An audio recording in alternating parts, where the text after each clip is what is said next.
everybody, so welcome back to Layton's Mystery Tour. We are playing a game with Catriel's Mystery Detective Agency. So Catriel Layton, the daughter of Professor Layton, opened a detective agency when she came of age, and she is accompanied by Ernest, a guy who randomly said that he's her assistant and she cannot get rid of him because he's very persistent and clearly in love with her, and they randomly met a dog that they named Cheryl, O-C-K, Holmes, in remembrance of the actual detective, and that dog is special because it can talk and doesn't have a very good nose. So those three are going from case to case, with the case of the missing clock handle from Big Ben, with the case of the dead lovers, and now we have the case of the Savoy. And apparently, yeah, there we go. Apparently my tablet wasn't calibrated. Case 3, The Stolen Kiss. Catriel and Co. headed for the famous Savoy Theatre in London's West End for the premiere of Merrick Director's new film, A Naval Advance, No Stop for Love. And who do they spot among the crowd? The cinema goers, but Scotland Yard's famous profiler Emiliana Perfetti. So we are now in front of the cinema. I have not yet looked for hint coins. It's ended on like this yesterday. Yesterday I say. That was Tuesday last week. Oof, not yesterday. Oh well, feels like yesterday in a way. There we go. Still can't believe it! Exclusive tickets for the preview of Merrick Director's latest film, and you won them. You're the best, Benji. No, you're the best for believing in me and giving me the confidence to enter the prize draw in the first place. Oh, you're just the best, and your luck is the best. I'm so proud of you. You know, we're supposed to be the best kiss scene ever at the end of this film. I can't wait. And did you know the Savoy is like one of the best cinemas in the whole of London? No power case. We have to take a photograph together outside. Try and stop me. I want to capture every moment we spent together on film. Every single one.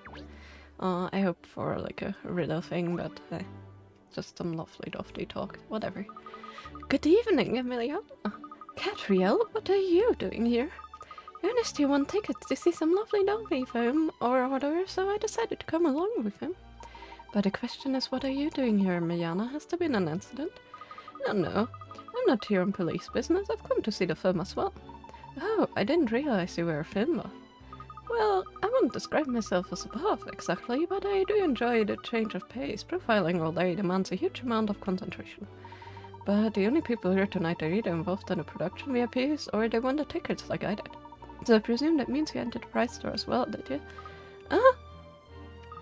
Well, Ben, see, entered the prize draw. So what? That doesn't make me a film buff. Just entered the draw because I felt like I didn't happen to win. But that's incredible. I mean, it's such a long anticipated release. The competition was fierce. The chances of winning were tiny. I entered the draw over 100 times before I won. Well, I entered more than 200. 200? No, I mean, I'm just a very lucky person, that's all. What? I see, understand. Yes, it's all very clear now. You pulled up a pretense about not really liking films, but the truth is you're here for the Durham popcorn. What possible evidence do you have to support such a claim? I don't even like popcorn. You still refuse to admit it? It's not true. I'm not going to stand here and argue with you all night, Catriel. I'm going in now. No, yes, should we, I just got our ticket. Yes, Lacey, you're having a good evening, yes? Yes, this is rather delicate, sir. You see, yes, afraid that dogs are not permitted in the theater, yes? yes, and you see, this ticket is only valid for 2 persons. Person usually pertaining to humans, and not canines, yes? Oh, I see. Gosh, Cheryl, I'm sorry. Never crossed my mind to buy a ticket for you. Oh, honest, you forget your head if it wasn't screwed on, wouldn't you? And you wouldn't? Well, there's nothing we can do about it now. I'm afraid you just have to wait out here until the film's over, sir. Oh, sure, I just hang out on the street like a stray. Didn't even bring my coat. It's not even as if I can go back and wait at the office. These posts can't open doors. Fine, alright, I'll wait here. Just do me a favor and don't watch all the end credits. Goodbye, we'll be back soon. Alright, Ernie, shall we? Well, I mean, if it's a Marvel movie or something, you do want to watch the end credits. And I always love when you're sitting in the theater and, like, everybody else leaves. Theater, cinema, whatever. And you know exactly that those who stay seated know what happens. So you just stay seated. If you have popcorn, you munch on the rest of it, which is very highly unlikely. After all, the Marvel movies have a exceptional length, except for if you got some in the large break that they usually have in between. Some new one that is second bucket. And then like maybe like 20% of everybody like stays seated in cinemas, and you know exactly that the others have never watched the Marvel movie to the end. And you're like, haha, haha, you're missing something. And in most cases it's a very good scene in the end, so you definitely don't want to miss it. But yeah, it's very funny to see everybody leave. So yeah, maybe this movie has that too. Oh yes. Not doggy deity have I upset to deserve this, eh? Hello, hope your day has been going well. Hello there, Anthony. My day was very busy. As such, I'm just a little exhausted. Wrong thing. I was clicking to the right and not to the left. Like, I spent hours editing YouTube videos for Tuesdays. For my crafty stuff, although I do need to still do the voiceovers. Spent hours working. I felt like I've done nothing but sitting all day, and it felt like I've done nothing but looking back at how many other hours I actually spent doing something. It's kind of ridiculous. It's like one of those days where you feel like, I wasn't really productive, but when you look at it, yeah, I definitely was. Can't believe it's upon us. Maverick Director's latest masterpiece awaits. I'm beside myself with anticipation, Miss Layton, I really am. Ernest, this is no sub for love film, it's a romance, right? You only just worked that out? Well, yes, it's a romance, but it's so much more than that, miss. Actually, you can't pigeonhole director's work in transcendent genres. Genres, not genres. You see, Miss Rector uses to direct cult B-movies. He had quite a following of die-hard fans even then. I think it must have been his attention to detail. I mean, really, he was a complete perfectionist. But he somehow never managed to appeal to Joe public.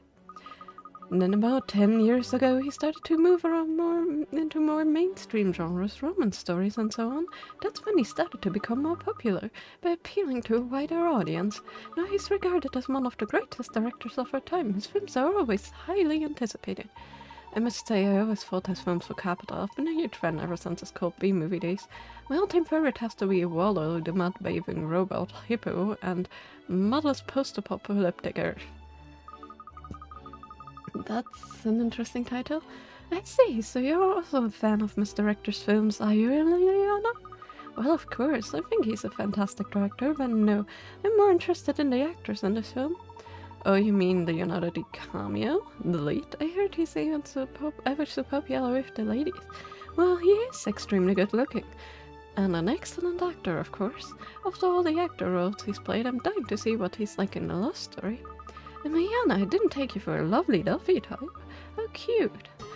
Oh, I didn't mean... I'm not a lovely Duffy. No. Sure. Anyway, when you finish teasing me, look. It seems the VIP guests have arrived. Oh?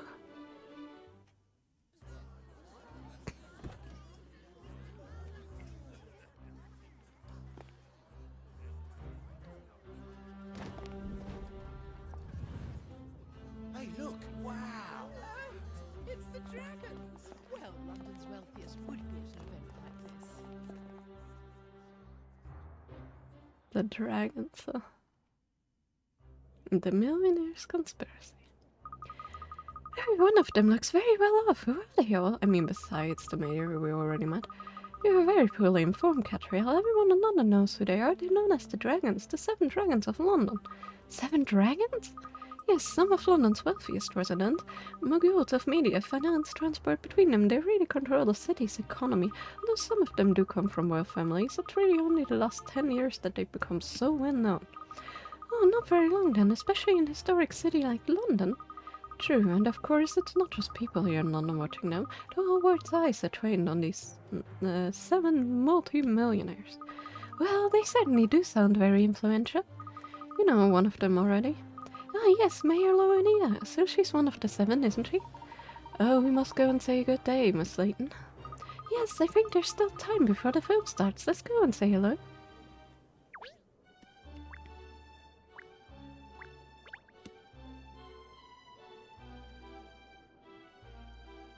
First, of course, in coins.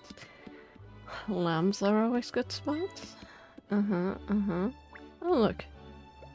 Oh, that's so cute. Look at the pose. It's adorable. I love the details in the lighting. That's just too adorable. A little Papa Snug. Well, let's talk to them, I guess. Good evening, Pipper. Catriel, I wasn't expecting to see you here. No, well, in true, films are my thing. I'm here for the popcorn. Ah, I don't doubt it. Didn't realize you were one of the 7 Dragons of London. Oh, that's really my father's influence, but I don't think of myself as a millionaire. I think of myself as London's mayor, nothing more. And that's very fine title. Not everyone has what it takes to be mayor in a city like this one. Ah, you're too kind, Catriel, but it's always nice to receive a compliment. Now then, there's someone I'd like to introduce you to. This is a friend of mine, Mr. Phineas T. Barnon. Barnon? I don't know. Howdy, it's a real pleasure to meet you. So you're this Catriel Layton I've been hearing about, huh? Pepper told me all kinds of stories about you. All good. All good, don't you worry. Been just dying to meet you. Well, it's an honor to meet you too, Mr. Barnon. You're one of the VIP guest you're on the VIP list, guest list, I presume. Haha, VIP guest list, that's a good one. You'll be saying you're on a ticket next. So in what capacity are you hidden? I was under the impression you either had to win a ticket or be invited, especially. Ah, you don't have a clue who I am, do you? Well, I tell you what, I set you a little puzzle. If you can solve it, I fill you in. Okay. Well, who are you? Our first puzzle of the day. Play your cards for it. Here we have 5 playing cards. A certain number of them are missing a section at the top right, which is the same shape as the corner of the playing card. Is it possible to arrange them without fully overlapping them so that none of the missing areas are visible?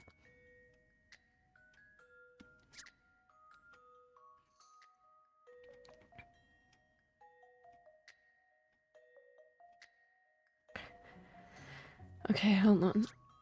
5 playing cards, certain number of them are missing a section at the top right.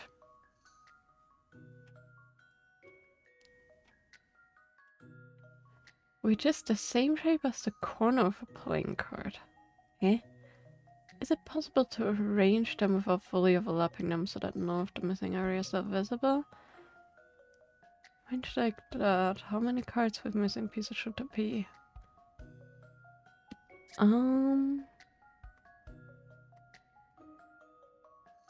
My brain is fried. What the heck? I mean, all 5 can have missing pieces considering the first one is visible, but...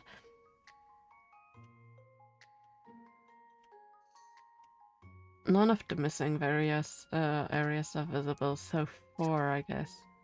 Right? Because with the upper one, it is visible. No? Not good, Catriel, not good. Is my brain just fried, or is the... without putting the cards on top of each other?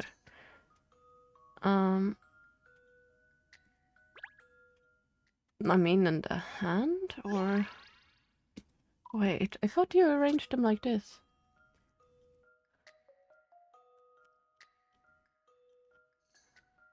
Without fully overlapping them. I mean, you could just hold them, right? So all 5. No.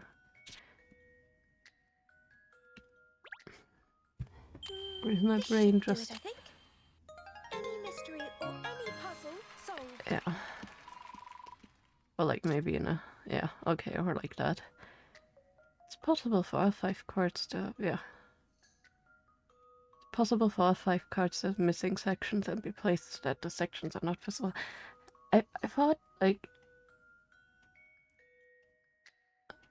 I don't know if the, like, phrasing of these are just absolutely terrible. But I thought he meant, like, how many of the cards you see up there can possibly be missing edges so that you cannot see them.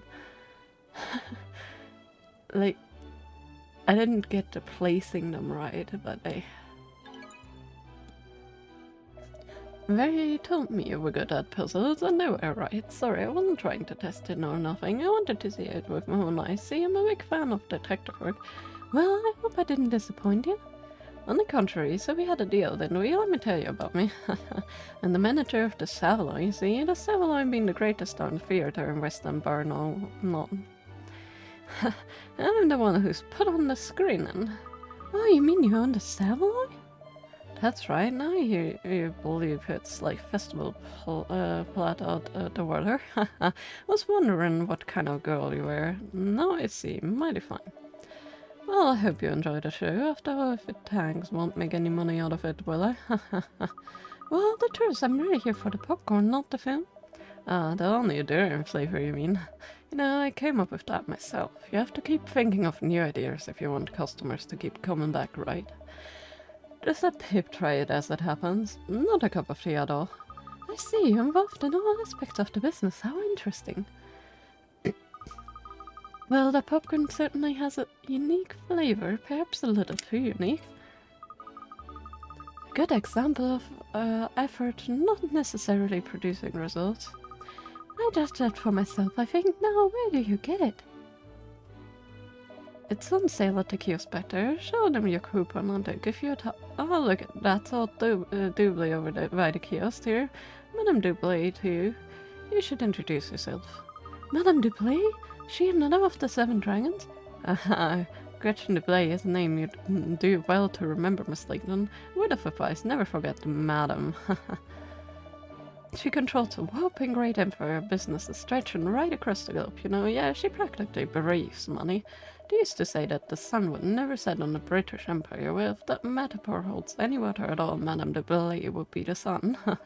She's glued that holds us all together. The mother dragon, you could say. I see. Well, she certainly sounds larger than life. If you want your detective agency to have any chance of success, it would be a wise move to befriend Madame de Blade Catherine. I suppose detective work does rely on maintaining good relations with people. It's true. Could just say hello while I queue up for my popcorn. While you queue up for your popcorn? You really haven't grasped how important she is, have you? Well, it's not like food is her main goal. But hey, nothing new.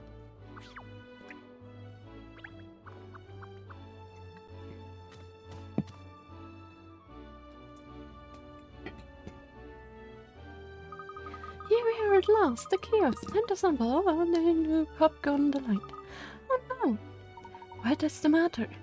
There's no one at the kiosk. I won't be able to get my popcorn. Never mind, miss. How about introducing yourself to Madame de Blay instead? Oh, so near and yet so far. You mustn't be down the mouth, miss. Remember, Mr. Baron says she could be a very useful contact. Yes, all right. Let's say a quick hello then. Do you know which lady she is? I suspect the lady over there might be who we are looking for. Yes, I think you might be right. She certainly stands out as being affluent. Just a little bit. How does she walk in that skirt? I always wonder that when it comes to these kind of like tighter skirt or dresses. I guess this is a dress, more or less.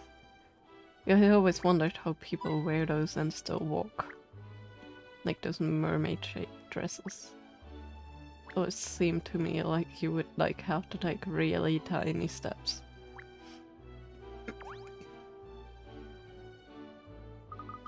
Excuse me, you wouldn't happen to be Madame Leblay, would you?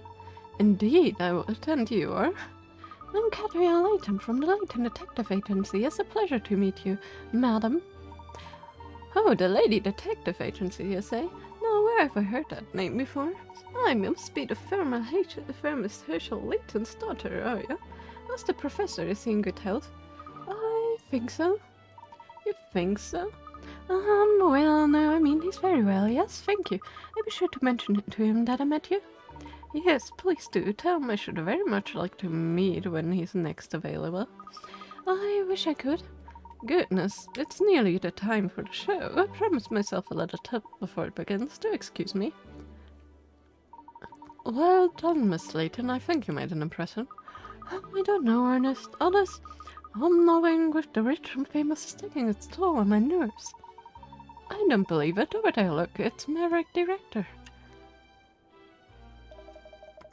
Ladies and gentlemen, I'm Maverick Director. Thank you all for coming to see the premiere of my new film. I hope you enjoy a Naval Advance No Suffer Off. The screening is about to begin, so if you'd all like to make your way to your seats. Oh my giddy aunt, I can't believe it. It's the real Maverick Director, Miss Layton. I've never seen the real Maverick Director before. But you've seen the fake one? No, I didn't mean... there's no time for that. The film's about to start. We must take our seats. And you're forgetting something, Honest. First I have to redeem this coupon for my durian popcorn.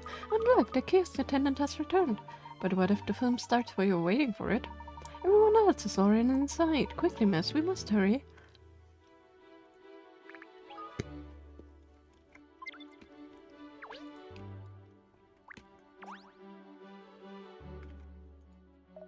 Yes, sorry for the wait, ma'am. We have a full house tonight, and with all the VIP guests demanding attention, yes, it's been quite a busy, I'm afraid. Yes, well, anyway, I believe this coupon entitles me to some free popcorn in your durian flavor. That's correct, ma'am. However, the feature is about to begin, I think so. Please take your seats immediately. I'm sorry, miss, but we really must go in now. Aww.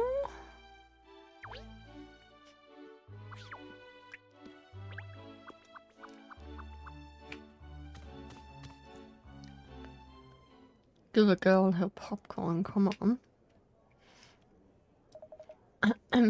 Ladies and gentlemen, welcome to the premiere screening of my latest work in Naval Advance No Suffer Off. The story begins with a young couple who meet a ramshackle old cinema out in the sticks.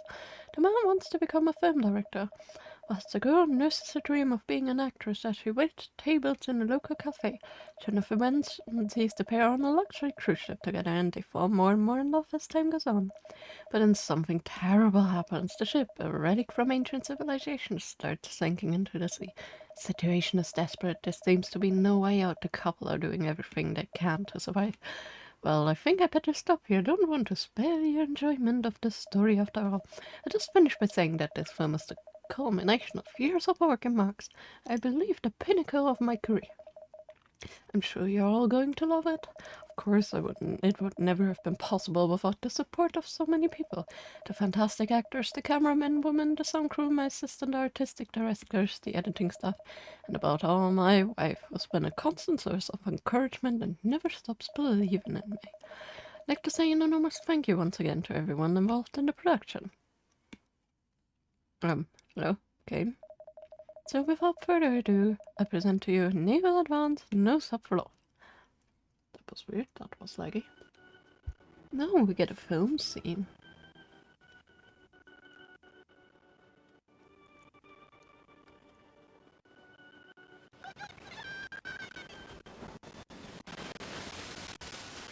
Can't remember if the exact scene from the anime, but I think they are.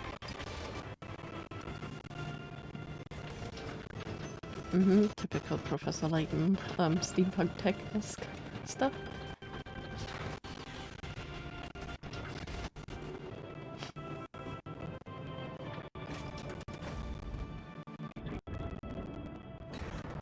Not yet, also welcome.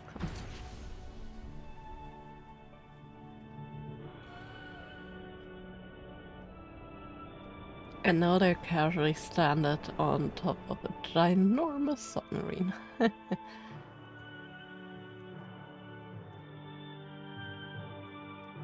Oh my goodness, welcome, Chris. Hello there! Welcome, Raiders! How's stream been? How are you doing, Chris? Hope you all are doing well.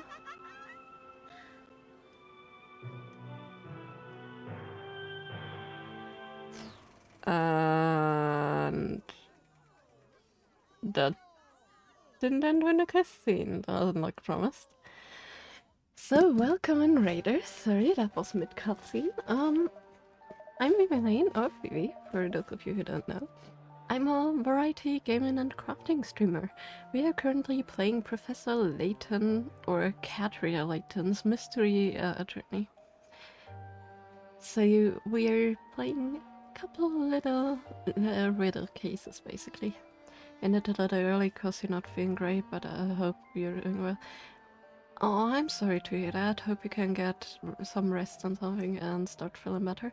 I'm pretty well. I'm just tired from a long day of doing a lot of work stuff and stuff. But yeah, so basically this game is like, you could say a sequel to the Professor Layton games, but not quite a sequel.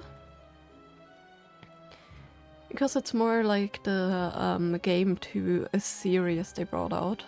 It's an anime series, so these cases that we're playing, seems like at the moment like one every day for the streams, are all based on the anime, so you know, they're all just a little bit random seeing, but a lot of fun so far. I mean, I've played the game before, so I know. But yeah, and then on Thursdays we always do crafting. And we're currently working on a penguin crochet. Cute little autumnal penguin crochet. So, if you're interested in crafting, check in on, you know, checking in on Thursday is crafty day, and else I'm streaming from Sunday to Tuesday with games. Is this a side quill? Yeah, in a way. That fits. So yeah, for those of you in my stream that don't know Chris, which I think shouldn't be quite possible, you're a good buddy of mine, and mostly playing like a variety of RPG and other games. And for some reason my automatic shoutout doesn't work, so let me fix that. There we go. Yeah, currently we're at the start of the case. And we are basically like, we got some tickets to a movie. Catria Layton, the protagonist, is leading a detective agency. And she and her assistant Ernest are watching the movie, and apparently something happened. The ending seems to have been cut off, like mid-movie, and I guess we're likely gonna try to figure out this case. What's going on? What happened to my film? Why is it cut there? This isn't right. The last scene, the kiss scene, the big finale, someone stole it. Yep, that just happened. Excuse me, Mr. Barone, has everyone left now? That's the end of that. We had to cancel the screening, so I sent everyone home. You're a friend of Miss Layton now, aren't ya? Well, I'm not sure if friend's the right word, but well, I'm Yana Perfetti. I'm a case analyst and profiler at Scotland Yard. This theft of the climactic scene of the film is a very serious offense. If you don't mind, I'd like to ask you some questions about it. Yes, could you tell us what you know about this event leading up to the discovery of the missing scene? Catriel, what are you still doing here, and why is that hound with you? Hey. Well, everyone else has left, so now I thought Joe could help sniff out clues. We don't need any sniffing around here. Keep your nose and your dog's nose out of business that doesn't concern you.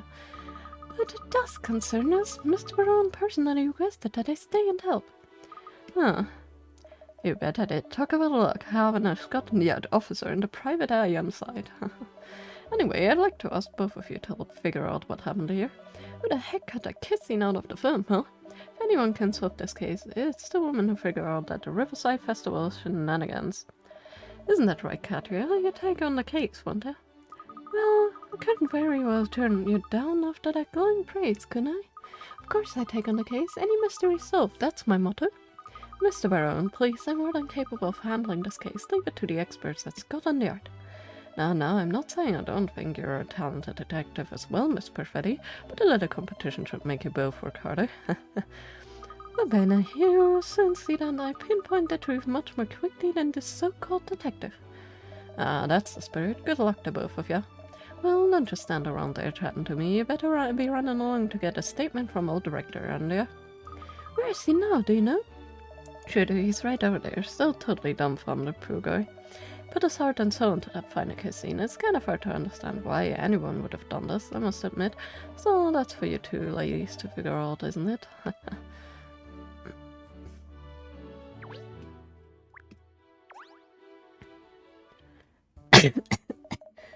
Sorry, allergies. Oh, my film, my magnum opus. Please, Miss Director, don't worry, I will personally track down the thief responsible for stealing the last scene. Just the gimmick of the game is that you're competing with another detective every single case. No, not really. Not quite. Also, we are not competing. It's not like Catriel sees it as competition. She's more of like a sidekick. No, you won't, because I tracked down whoever did it first, Catriel. Very professional, ladies, very professional. It was perfect. I made every last detail perfect before I was willing to show it to the public, and now this. Surely the negatives are still available. You'll be able to produce a new reel for another screening, won't you? But didn't you see the audience reaction? They were frustrated. Without that final scene, the story doesn't hang together at all. I wanted to give people the perfect film. Put my whole life into this project, my heart and soul. We understand, Mr. Director. We'll try not to let it get you down. I will track down the perpetrator, don't worry.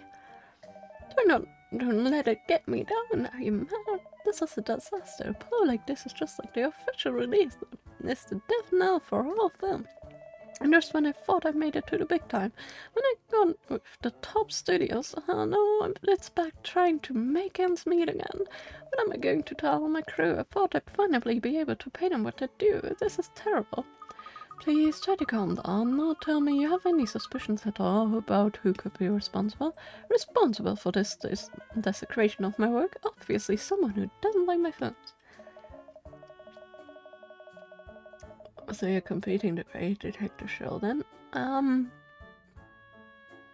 Yeah, sure. Now I'm going to face my crew, my wife even. They were all on tenterhooks, waiting to see how the audience reacted. Sure, already knows who committed all the crimes. He's just along for the ride, letting everyone have their fun. And just giving us snorky remarks, huh? I just want the ground to open and swallow me up. I wish I was on that submarine right now, sinking. Ah, yes, well, thank you for your time, Mr. Director. Sinking. That's hilarious. Oh dear, he's really taking this badly, isn't he? It's ridiculously so. I give up. I tried talking to him again once he's calmed down. You can't blame the guy for being upset. This movie was a big deal to him. He's not the only one who's troubled by what's happened either. I'm kind of sour myself. Well, yes, I imagine you would be. This is going to affect sales for you after all. I like the way you think, Missy. But it's not just that. I'm a big fan of Rector's work, you see. I was looking forward to the whole world finally seeing what great director he really is. Now this has happened, all our talent could go to waste if we were not careful, so you two ladies better get a move on and figure out what happened to that stolen scene. If it will help, I can give you access to anywhere in the theater. In fact, I just tell security to give you free reign. Is the protection box round the back? Normally it's out of bounds, but don't mind you going there to investigate if you need to. The protection box? Ah, thank you, Mr. Barone. What are we waiting for? Let's hightail over to the protection box then. Yes, I agree. We should start by investigating the film reel. Is there something wrong, Emiliana? I've come to expect a rational behavior from you, Catriel, but really, talking to your dog? Yes, it's wonderfully therapeutic. You should really try it sometime. Anyway, are you coming with us to the protection box? No, I will be carrying out investigation elsewhere first. Amateurs tend to put me off, and I might miss something crucial. You see, Katria, every criminal, no matter how careful, leaves a trail of telltale signs following a crime. Only a skilled profiler like myself can read them, of course, which is why I will solve this case long before you do improve the superiority of my methods. I look forward to it. Don't mock me, va bene, I see it soon enough. I really wasn't mocking you, I'm looking forward to it. I'll run till later, Catriel. Just try not to disturb the scene too much, mon Dieu. If things went bad, he'd step in and make sure things get solved, but he wants to make sure Catriel grows that kind of father, what kind of father figure? I mean, sure, he's definitely not a father figure.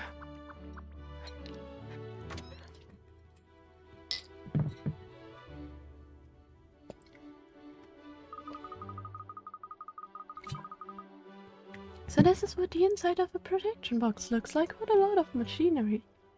Yeah, the more modern ones are a little bit more empty, but about the same.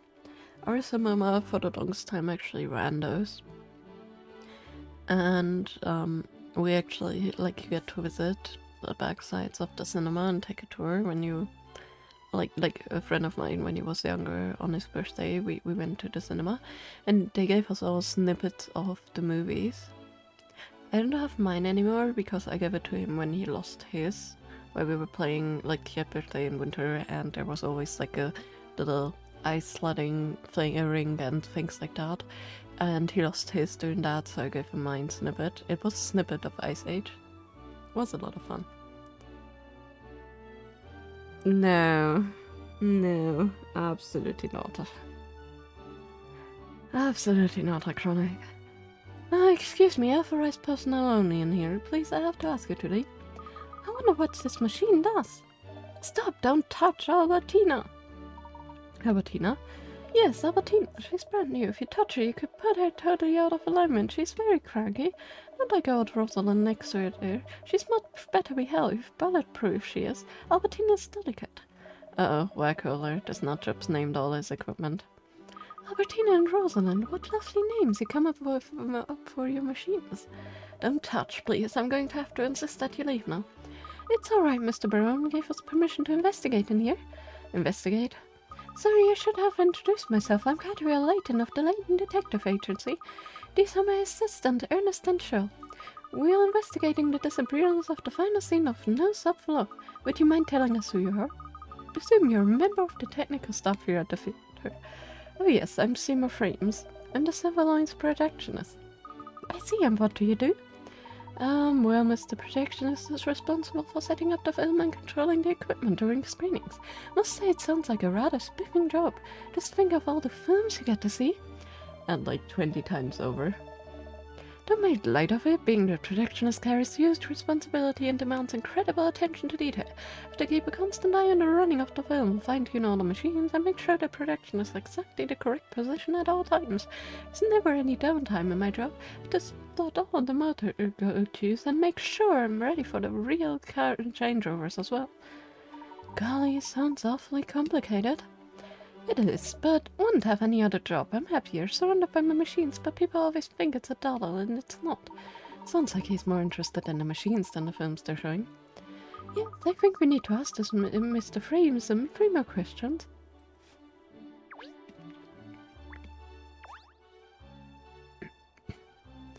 So, this is one of Albertina, is it? No, that's Rosalind. Albertina's the one next to her. Oh, I do apologize. Look, it's easy to tell. Albertina's the one with the beautiful curves. Rosalind's the one with the gleaming skin. Barking, completely barking. Of course, Albertina doesn't always listen to what you tell her, but that's just part of her charm. Is it? I see. They look identical. Yeah. Across the clapperboard, huh? What is a clapperboard doing in the screening room? Oh.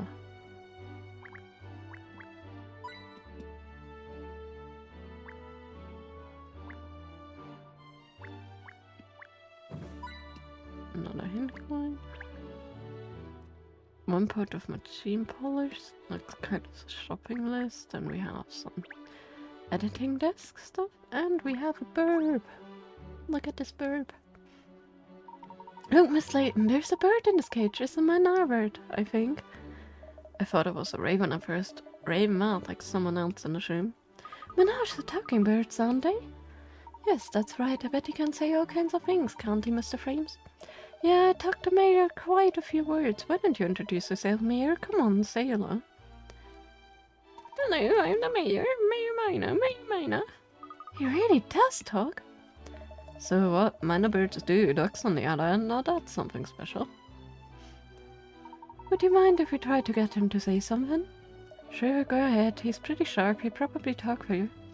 Ah, goody. Come along, miss. Let's try. It's supposed to be such a lark.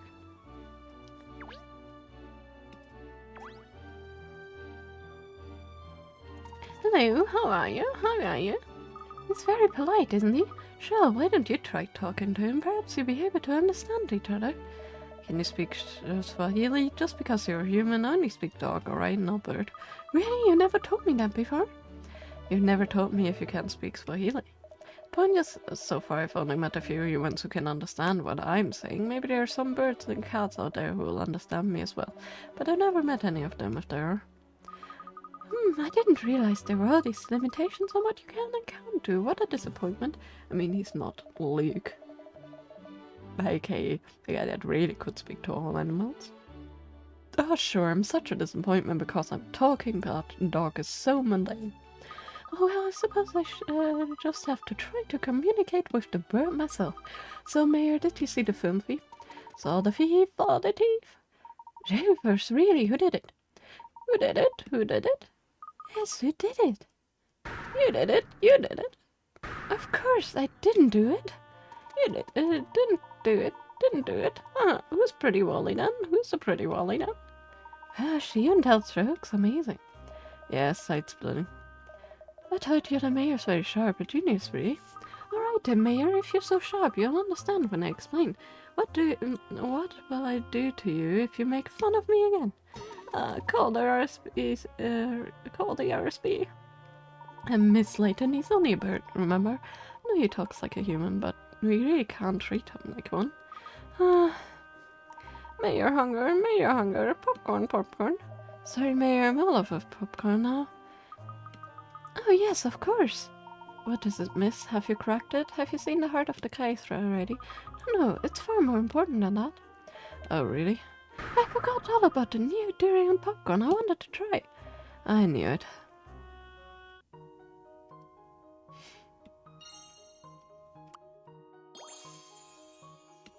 The minor bird is a clue, huh? Frames adores his pet minor bird called the Mayor and brings it to work with him in a cage. The bird can speak, but it's unclear whether it can understand humans. Interesting. Let's talk to him. Excuse me, Mr. Frames? Could you tell us what you were doing before the screening today? If you're expecting me to talk to you, you can help me solve this puzzle first. Of course. Payment and puzzle. As always. Cause for alarm. Puzzle 34. There are 3 different types of alarm inside a completely dark chest. One alarm goes off in response to sound, one goes off in response to light, and one goes off in response to vibration. There are 3 buttons that each produce one of these effects. You need to set off all 3 alarms by pressing the least number of buttons possible. Select all of the buttons that you need to be pressed. Sound, light, vibration. Technically, you only need to make light inside the chest, which produces an alarm instead of this one, which could also vibrate the chest. So only the light, right? I have a feeling that Because perhaps... without touching the chest, you cannot make a light in there, so... That's a relief. I wasn't entirely sure. Yeah. You only need to press one button. If you make it right, the light alarm goes off. The noise of that makes the sound alarm go off. The vibrations caused by the sound of those alarms trigger the vibration alarm. So then you have all 3 going. Whoever put those things in the box, you know. Well, doesn't even seem like a good alarm system. Like, you know. Oh well. I guess it's a puzzle. Recipe for coddled eggs with truffle butter, huh? Oh well. Okay, that was pretty impressive. So you talked to us now. I'd like to know what you were doing before the screening today. Fine, alright then. I was here, of course, making sure my machines were in tip-top working order. So you were the one who actually ran the film? Yeah, I was pretty shocked when the last reel suddenly skipped a scene. And would you have any idea who must have stolen this kiss scene? Oh no, not really. I mean, I really don't care. It's only a film, for goodness sake. Yeah, it's about that, meta frames. Even though you work in the cinema, you give the impression you don't really like films, is that right? Obviously, it's the machine sell-off. Give me Albertina and Rosalind here over a stupid film any day. Oh, that reminds me, I got to go get Belinda cleaned up. You can't let the spare equipment get dirty just because you're not using it. This chap certainly does love his machines.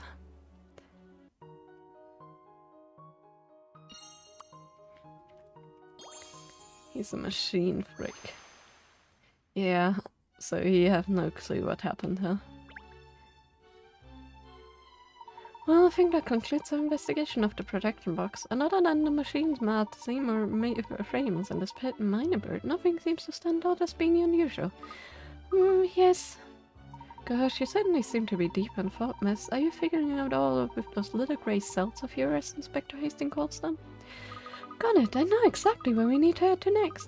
Without a shadow of a doubt, the snack kiosk. Seriously. I refuse to leave without my free popcorn. I can practically see the little kernels of corn popping around inside your head at the moment.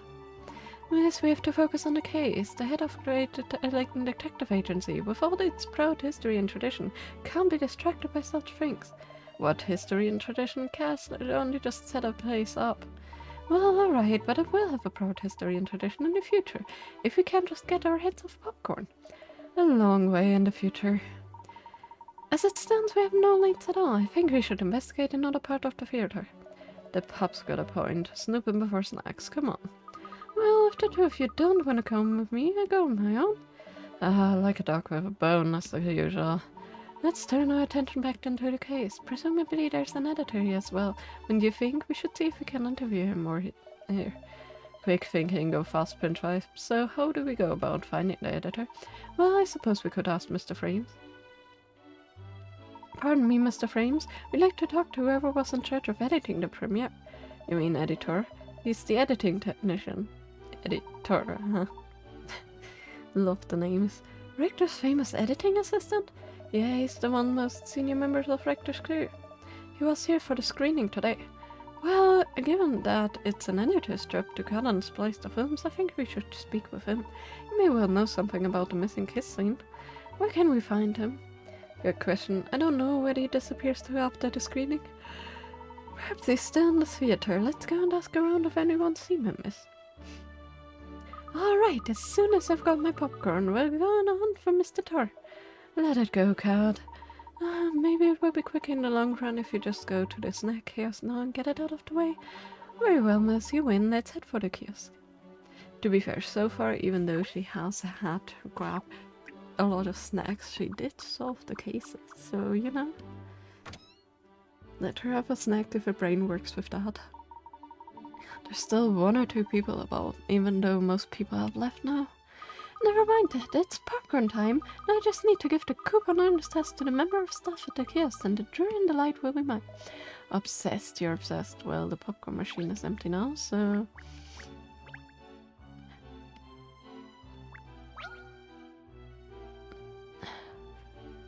Yes, what can I do for you? Oh, aren't you the chap who showed us the theater before? Yes, all the other staff members were individually assigned to take care of our VIP guests, so yes, we are a little short on hands for the usual running of the theater. I'm having to do everything myself. Greet and the theater goers soon in their seats, manning the snack kiosk, cleaning. Yes, there can't be enough places at once. Gosh, you sound awfully overworked. Like someone else I could mention.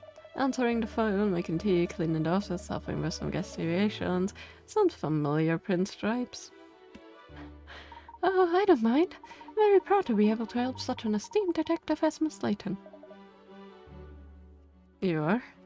Well, I'm sorry to trouble you when you're obviously so busy, but I'd like some dinner and popcorn, please. Here's my coupon. Ah, yes, of course, I'd be delighted to serve you, except that I'm terribly sorry, but I can't. See, I'm afraid the daily specials all sold out, yes?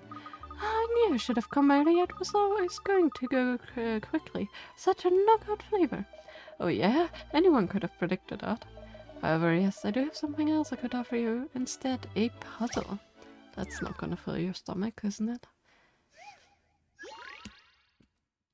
I mean, he shooed her away. 3 panels are expressing the number 6. Change the order and orientation of the panels to make 6 in another way. Or 1 plus 5 or 5 plus 1. Select the panels to move them. Place one panel on top of another to swap them over.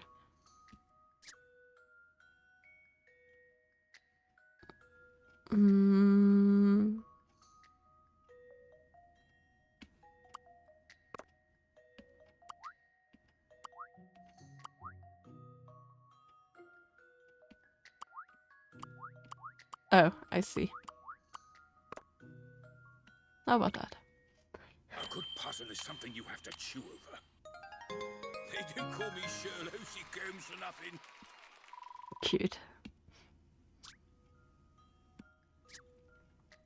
Well, that was easy. For once. I do hope that satisfied your appetite for something unusual, yes? Oh well, I suppose I just have to give up on the popcorn now and get on with solving this case. Finally, we can put all the popcorn nonsense behind us. Isn't it funny that the mayor, you know, that minor bird knew the word popcorn? And we're back. Yes, actually, I was the one who fought him to say that, yes? Oh, really? Yeah, sometimes I take a snack of popcorn to the production box, you know. Even seen the mayor out of his cage before. You mean Mr. Frames let the bird fly free? Oh yes, I believe so. I mean, only sometimes, of course. Otherwise, yes, he could get into rather a lot of trouble. And quite often, Mayor eats all the popcorn before Seymour gets a look in. Ah, yes, it's true. So the bird picked up the word popcorn in the first place, yes. Even took a tub of durian popcorn up there earlier today, and the Mayor had it all again. It just took my eyes off him for a moment, and he gobbled every last piece. An entire tub, by Jove! That's a bird with an appetite, all right? Oh yes, it was a surprise. I was as surprised as you were. But I think even the mayor might have overdone at that time. It seemed to give him a tummy ache. Ah, the lucky thing. I wish I could eat so much durian popcorn on my tummy ache. But I must stop paining for something I can't have. Yes, it's time we spoke to Mr. Torr, the editor. Ah, what? I was still on popcorn. I feel your pain, Shrill, but we must find Mr. Torr now. You know who he is? Yes, I saw him just a few moments ago, actually. Yes, he was on his way out of the door. Oh, quickly then, everyone. We have to catch him before he goes home. The bird had popcorn and was allowed to fry freely, huh?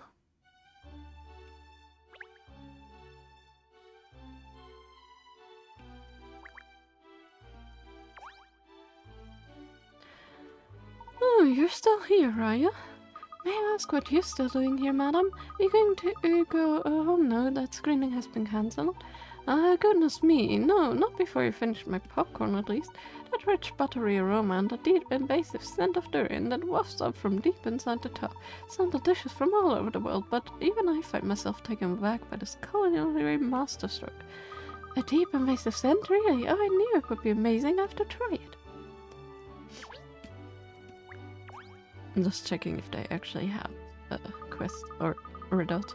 Hello, Catwheel. What a terrible thing to have happened. I can't believe someone would steal the end of the film. I'm afraid I do have to ask, Pipper. This isn't another one of your ruse, isn't it? No. Then why are you still here at the theatre? The culprit often returns to the scene of the crime, you know.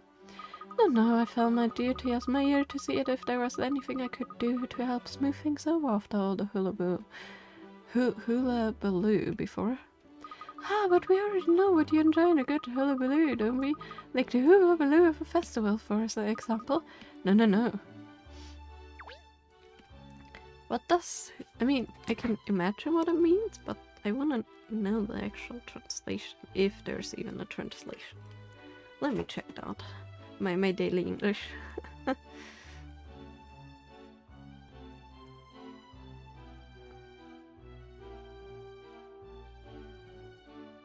Ah, okay. Tohuwabohu. Okay. Yeah, makes sense. Kind of what I thought. Pretty much exactly what I thought. Catria, may I have a moment? Yes, what is it, Pipper? Not that it makes up for the trouble I put you to before, but I have a little something for you. These are fashion for things. They're a unique London currency that you can use to purchase clothes. It's kind of an old-timey world. I mean, actually, in German, not really. It's not used that much. It's not that old-timey, but I guess, to be fair, the Professor Layton games do have a lot of old-time English. Anyway. Rare currency, yeah. Change of outfit now and then can be fun, don't you think? Personally, try to keep up with the latest trends and fashion. Yes, so do I. It's what an English gentlewoman does. Thank you, Pepper. I say, miss, that's rather exciting, isn't it? You'll be able to purchase all sort of outfits now. Yeah, so you get a little dress-up game within the game. But hey, all the guests have gone home now. It's deserted in the lobby and outside. How about a man standing by the entrance? Do you think he could be editor? He won't know unless we ask him. Well, let's ask him then. Excuse me, are you Mr. Torre, the editor? I am, and you are? I'm Catriel Layton from the Layton Detective Agency. You probably heard of me. Nope. Oh, well, that's the same. Still, you know me now, don't you? Mr. Baron asked me and my colleagues to investigate the case of the stolen kiss scene. We very much like to take a statement from you, Mr. Torre. After all, you worked with Maverick Director for many years, haven't you? I'm surprised the kid your age has even heard of me. Alright, let's see what else you know. I bet you haven't heard of this Director film, have you?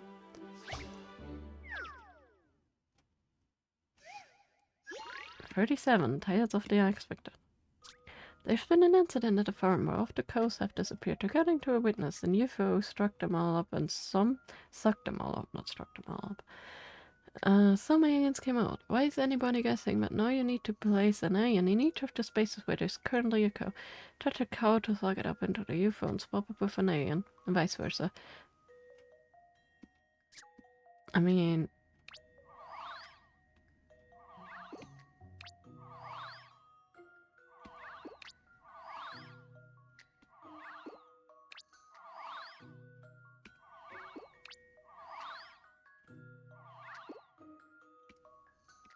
I see.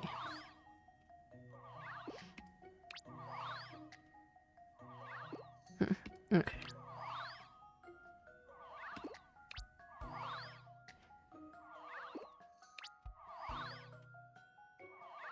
There.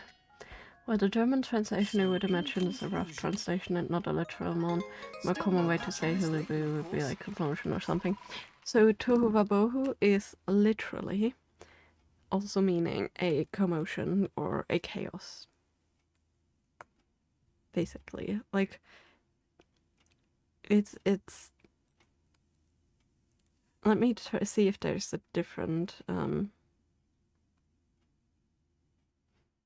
so yeah, Hulabu or chaos is the direct translation back. So Tuvabu is a very literal translation in this case.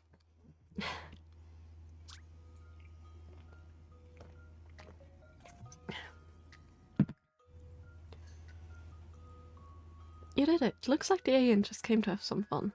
The night draws to close, he waved them goodbye as they set off for home. Cute. At least they don't look terrifying, but like cute. In a way. As much as aliens can look cute. I don't know if they would or not. I mean, maybe there's cute aliens out there, who am I to know? How did you find another bad action thriller? Oh, I say UFOs and aliens always make for a jolly good tale. I know what film it is. It's the rarely seen signs, close equations of the third kind. Alright, now I'm impressed. Rector was still a newcomer, so the film had a cast of total unknowns and it quickly disappeared from the big screen. And the production company went bankrupt as well, so it never been reshown. It's one of the most talked about films among Rector fans. Spot on, you really know your stuff, kid. Okay, Firewater, what do you want to ask me? Thank you, Mr. Torres. So first of all, can you confirm if we were at the screening earlier? Yeah, I was there. I wanted to see everyone's reaction to our latest film, to be honest. But then that happened. It's unbelievable. You know, I've worked closely with Maverick for a very long time now. And I've never experienced something like this before. It's my job to cut Maverick's films, and my job alone.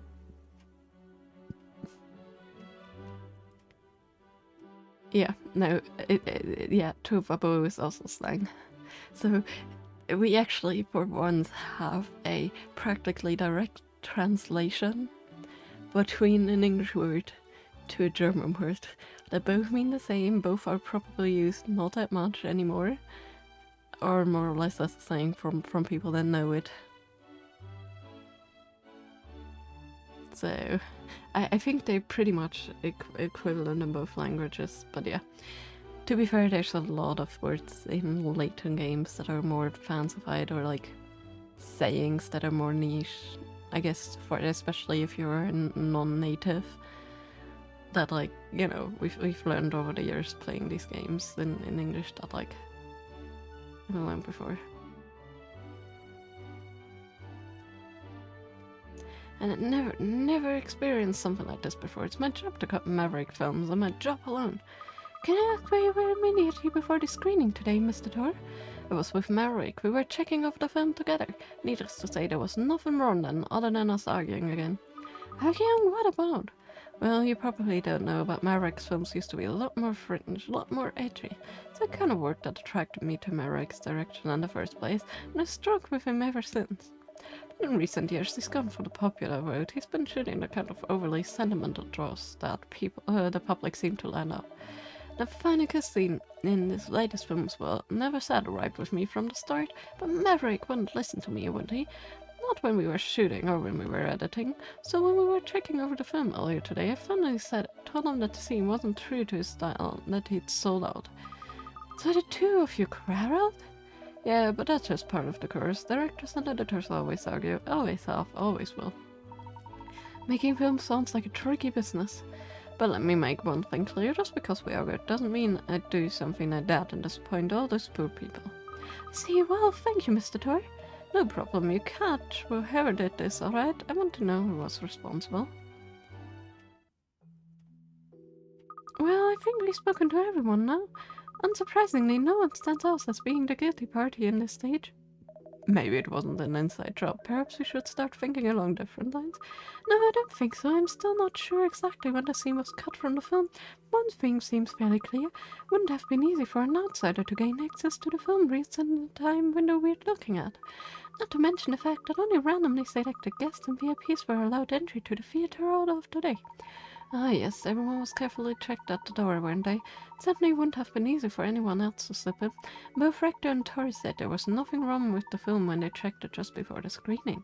So even if someone had managed to slip into the theater unnoticed, they wouldn't have been able to get into the film reels between then and the start of the screening. My thoughts exactly, honest. If the kiss scene was indeed stolen, it has to have been by a member of the theater staff or the production team. I think you're right. Let's not forget there's someone we haven't managed to speak to properly yet. That's true. Let's find Mr. Rector and see if he can answer some questions this time. Just hope he's calmed down a little now.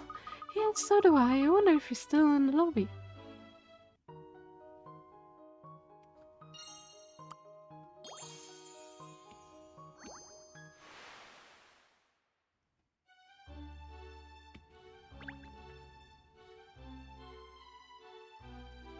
I mean, I know the solution of this riddle because I've watched the anime and I've played the game before, so, you know.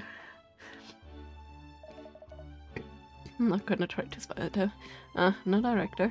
Ah, but there's the Miana. Look, perhaps she knows where we can find him. Let's go and ask her, and we can find out how her profiling is going at the same time. Let me drink another sip of water. It's always worse right after I've eaten because of the histamine spike. It's very annoying. Not interesting. It's very annoying with the coughing of the allergy stuff. Well, to be fair, it's now getting better. I did have to take an antihistamine to this even though because I was coughing up a storm. Not only me though. It was like finding the rest of the house as soon as I got into a room that had the windows open. I couldn't stop coughing. So annoying. Oh, still there, pretending to do real detective work?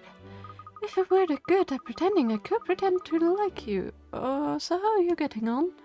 Don't be so catty. Now that you hit a brick wall, so you come to see if you can glean anything from me. Not at all. I was just curious to know how your profiling was going. Very well, I tell you, perhaps hearing some genuine deduction will make you realize how unsophisticated your own efforts are. Taste of cutting-edge profiling work could do wonders for your future investigations. Well, we can dream, can't we? You know, this lady always makes me want to scratch. Be quiet, Alan. Don't interrupt me with your meaningless yapping. Yeah, Bow Wow, as in Bow Wow, you're annoying. So, having spoken to everyone involved, I've built up a detailed profile of the case. The only person who was unhappy about the final kissing was the editor. In other words, he's the only one with a motive. She complained to the director that the stolen scene was inappropriate for the film. However, Tor has an alibi. On the other hand, the scene of frames alone in the projection box had the opportunity to commit the crime, but there's no clear motive. Frames is crazy about his machines, but has little to no interest in the films he's shown using them. Therefore, he had no reason to commit the crime. The logical conclusion of all this is that the real culprit is someone else, someone we have yet to investigate. But who could that be? The only other person with access to the film reels who has not been investigated thoroughly until now is director Maverick Director. Rector, but why? Rector's a renowned perfectionist. His attention to details well known, how meticulous he is about such minutiae as the shape of clouds in the sky or the sound of waves. And it would appear that the final kiss scene in the latest film has been troubling him for some time. The perfectionist in him just couldn't decide if the scene was up to scratch, if it was worthy of inclusion in his magnum opus. He agonized over this right up till the premiere screening today, when finally he made up his mind the scene had to go. With no time to lose, he cut the scene from the reel and either hid it or disposed of it, all for the sake of the perfect film. That is the outcome of my analysis of all the available evidence. Very interesting. It's certainly a plausible theory, Mayana. Oh, I wasn't expecting you to accept that so graciously. But something about it just doesn't sit right with me. Her name is literally Cat. How do you expect her not to be catty? Yes, indeed. Too many puns in this game, honestly. You have a problem with my profiling? It's not exactly a problem now, just something I can't quite put my finger on. Miss Layton's deductions go beyond logic and reason, you see, Mayana. They have a magic on their own. Magic has no place in case-solving honors. Catriel's working on a hunch, nothing more, and hunches are unreliable. Well, anyway, I think we should have another chat with Mr. Rector. He was too upset before to give us any useful information. Well, that's certainly true. The more information we can gather, the better. And talk of the devil, that's him over there, isn't it? Oh yes, and he's with with Mr. Tor, it seems. Looks like something's going on between the two of them. Eddie, there you are. Have you got a minute? Sure, actually, there's something I need to talk to you about too. But not here. Can't we go somewhere a little more private? How about the auditorium? It's probably empty now. We should have the place to ourselves. Suits me fine. Did you see that, Mr. Layton? They just went into the auditorium together. Yes, this is an interesting development. We will sneak in there as well. Oh dear, you keep playing your private eye game, Catriel. Some of us still have real work to do.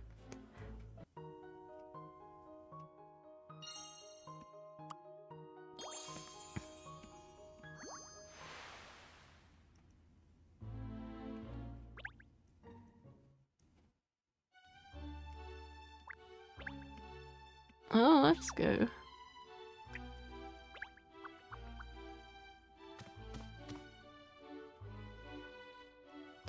That's strange. We all saw them coming here. Where have they disappeared to? Wrong voice, oh well. Over there, Cat.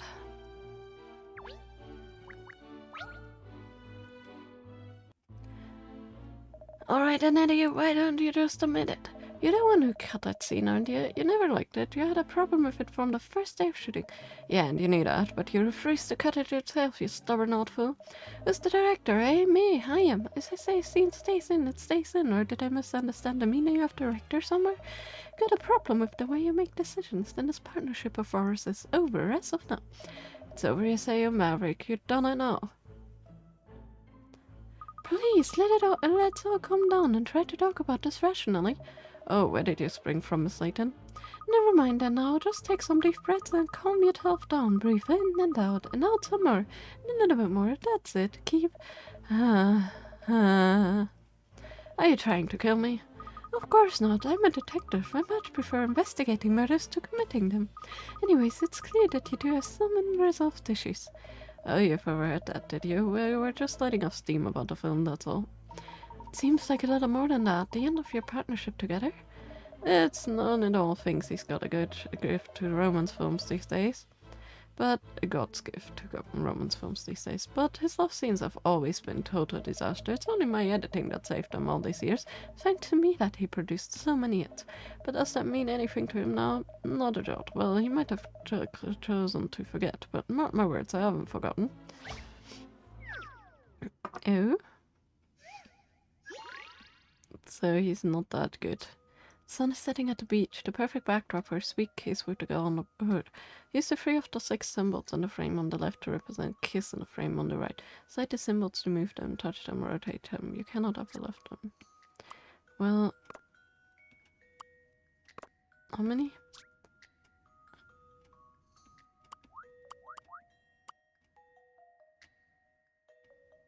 Three of them, huh?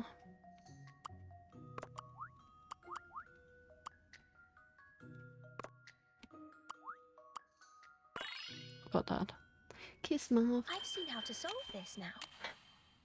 Any mystery or any puzzle, solved. Easy. Oh, sorry guys. Look at a long day today.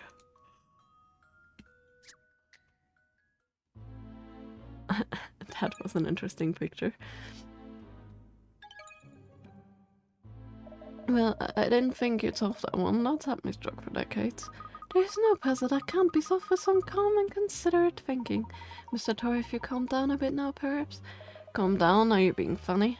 I don't care about what's bad with Maverick before, but I can't be pinned for this theft of the final scene. I mean, it's a matter of pride. What sort of editor would do something like that? Say, miss, don't you think this fight is going to sort itself out anytime soon?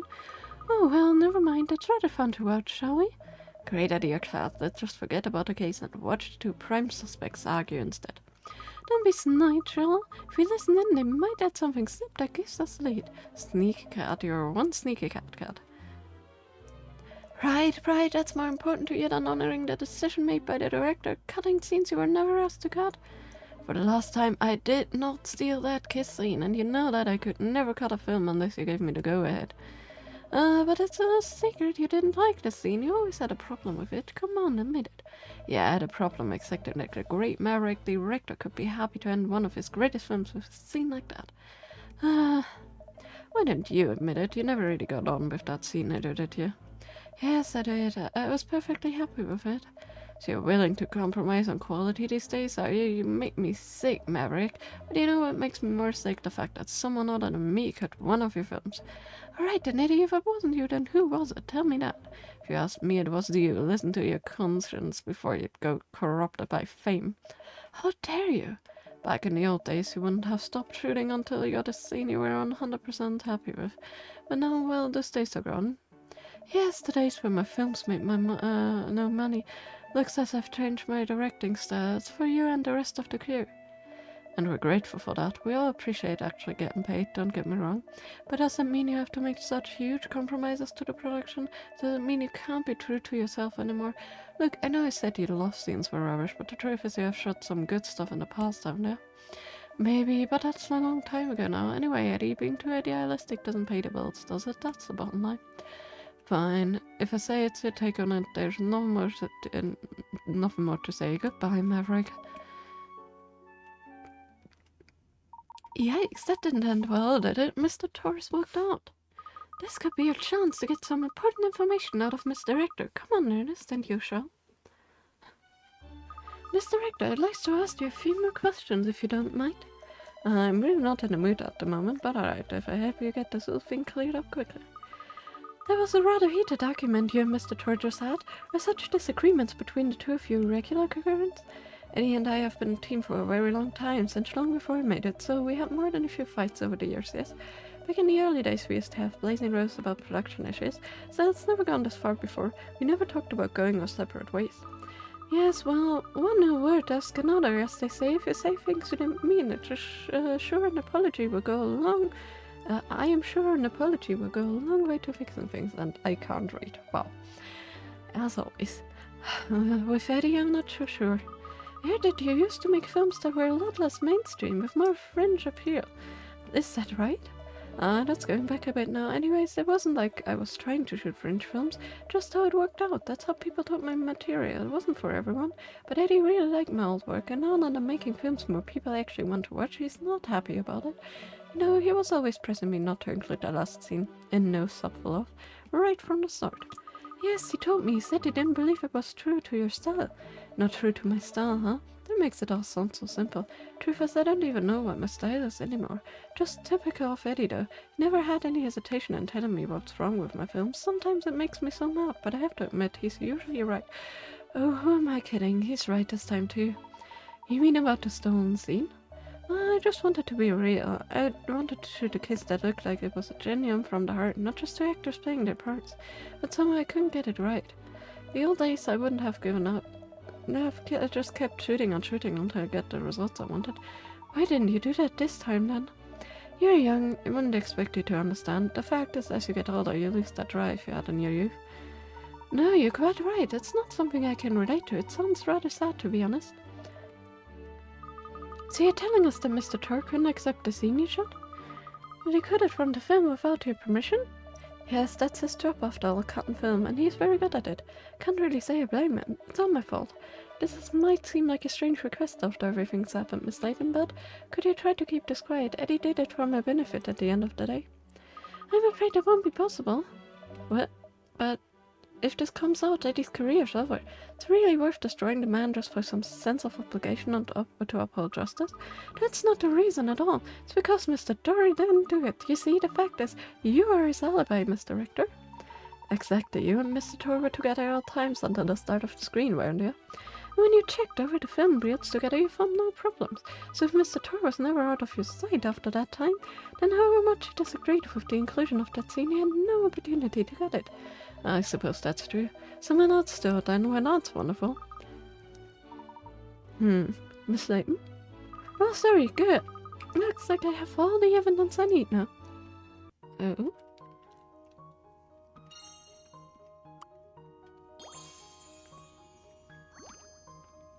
Film just before screen. So who could have done it if the only people that were in the room were the machine lover and the bird? Because when the other people previously in the room were checking it, everything was okay. Of course, yes, it all makes sense now. And I'm deaf now. That was right down my ear cut. Miss Layton, have you solved it? Yes, Ernest, I believe I have. Just as every film has a final scene, every case had a truth to glean. And now I've uncovered both. Oh well, Miss Layton, brava, and what spiffing worst of us. Ernest, summon the suspects. Gladly, miss, gladly.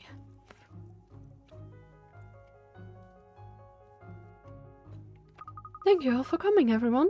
I've finally ascertained the truth about the stolen kiss scene. Really, you have? Who did it? Come on, spill the beans. I want to know who did this to me and why. And how? That's what I want to know. When was it cut out of the reel? Tell us, Miss Detective. Put us out of our misery, please. Momento, Catrell. Why have you asked so many people here? It's clearly obvious that most of them couldn't possibly have been involved. It's much more fun this way. The more people, the more tension. I agree with Miss Layton. She's born performer, that woman. Oh, this is so exciting. I couldn't miss a show like this. I mean, as mayor, I have invested interest in the truth. Also, as the head of 7 Dragons, I feel obliged to see this case through to its conclusion. Don't eat me, minor role. Oh, I get it, that's cute. I don't really care what happened to that scene. Can't I just go? Come along, Miss Layton. We're all dying to hear the truth about this case and who the culprit is. Let's not rush. It's a detective's moment of glory, after all. Truth is where a film might be having a good suspense track running in the background and really draw it out to build up tension. Exactly. Now, let's get to the case. So, an extremely strange affair from the outset. Find a scene stolen from a film on the very day of its debut screening. So what could be the truth behind it? No doubt you have your own theories and ideas, but I'm not exaggerating when I tell you that the real truth will make even the most outlandish theory of you seem tame. Because you see, truth is always stranger than fiction. Okay, Kat, this is just a Shaggy Dog story, or do you actually know who did it? Alright, you couldn't let me make it, could you? Oh. If I had to identify one culprit in this case, What? it would be you over there.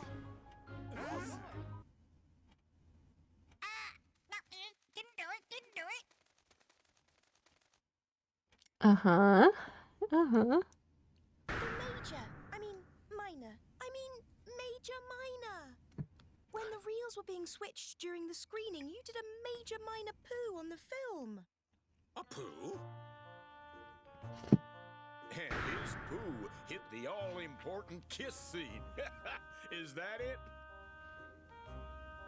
But surely a little bit of bird poo could easily be wiped off the film. Would everyone please stop saying poo? Indeed, it could, Mayor Loanida, which is where the second guilty party in this escapade comes in. You, Mr. Seymour Frames. Uh-oh. All the equipment here has just recently been upgraded. Mr. Frames cares for his projection machinery so deeply, he couldn't bear the thought of running a soiled film through it, even if the excrement had been wiped off. So he cut the infected scene out of the reel altogether.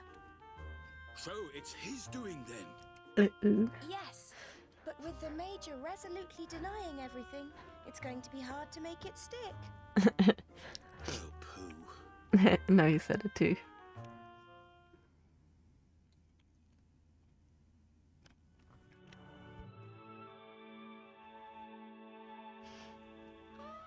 Oh, sure can now be there. That's cute.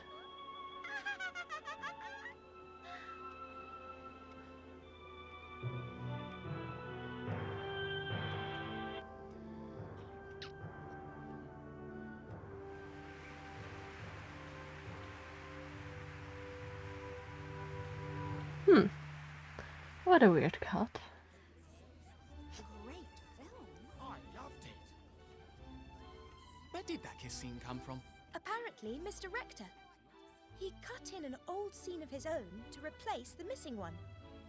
It's a clip of himself kissing his lover, shot a long time ago when he was still just starting out as a cameraman. Aww.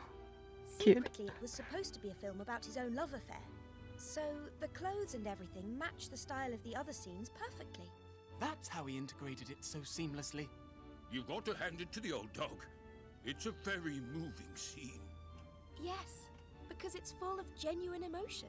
They weren't acting. It was true love. If only someone would give me a kiss like that. Just imagine. What? Oi, Pinstripes, what are you imagining? Nothing. I was Just what? And spit it out. No, What, you dirty mongrel?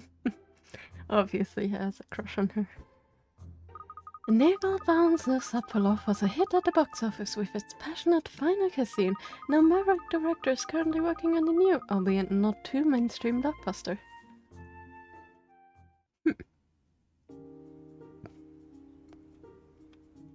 How is it? You always stumble on the answer in these cases. Stumble on? It sounds like you think it's just luck, Shirl. Well, isn't it? Not at all. The truth is, Miss Layton makes logical but instinctive inferences.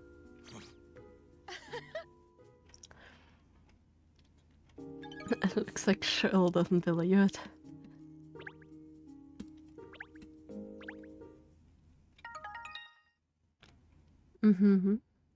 Well, let's see what new.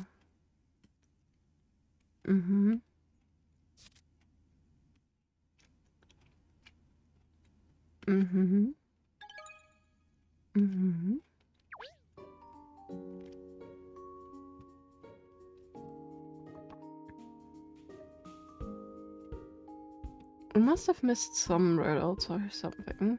I wonder how we get those.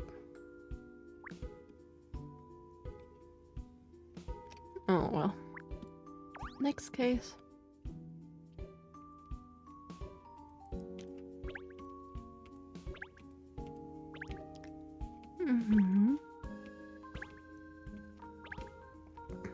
So obviously this is called the Millionaire's Conspiracy, and we helped 2 of the millionaires already, so... Pet Pandemonium. Madame de Bly needs our help though. Let's see what she wants. Ernest, that book you lent me the other day. Oh, have you read it, miss? Did you enjoy it? Thought it was a real page-turner. Yes, well, I did turn the pages, certainly. Although that's true of any book, of course. I mean, it was interesting in a way, but in a way it wasn't really. Make up your mind. Well, I enjoyed the murder on the stormy desert, island, but the way the detective solved it was a bit dull. Personally, I preferred when the detective hacks his way through all the possible suspects until only the terrified killer remains. Hacking through suspects? Yes, it's so much more satisfying that way.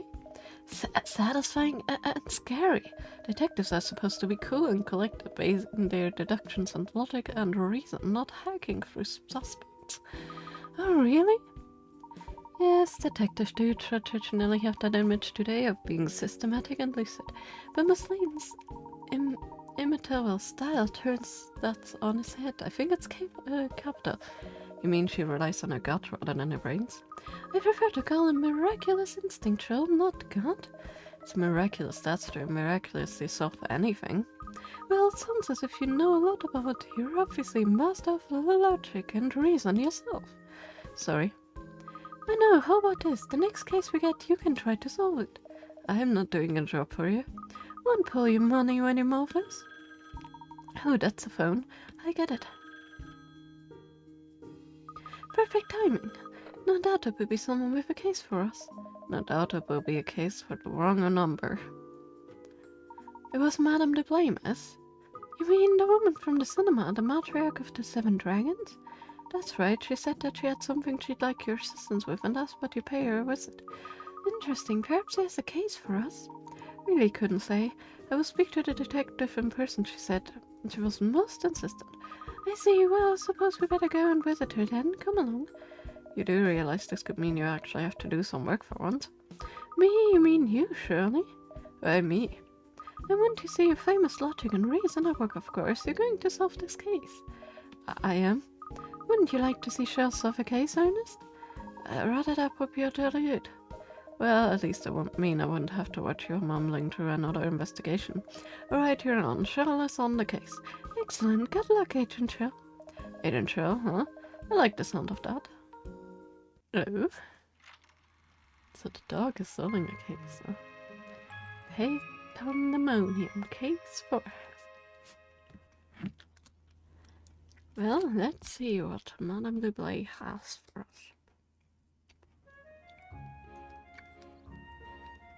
I mean, she's a millionaire, but she has a villa.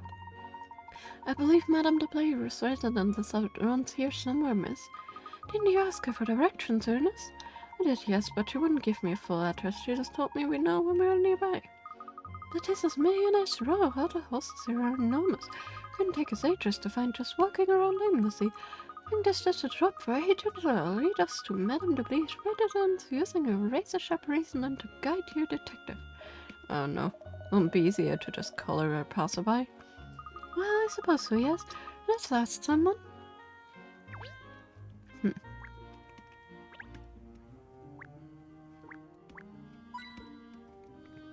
Not before not going back for the scene for hint card. Not that we have used much of any of them yet.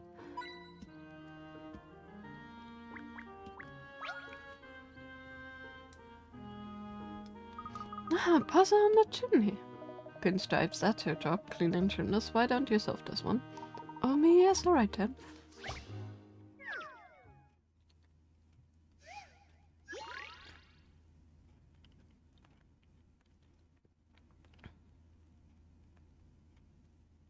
Oh, Christmas tree, huh?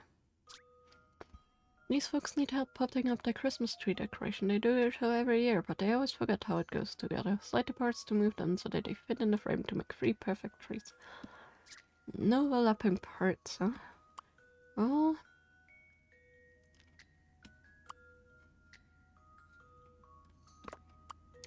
First of all, let's put in all of the ones that have the ball belts. Or whatever you call them. Ah. Okay, I see. If them being there, we can only... This one can only go to the left, and this one can only go to the right, so like this. We can fill that in, and that in, and this one fits that, and that fits that. I have a feeling that perhaps... That's a relief. I wasn't entirely sure.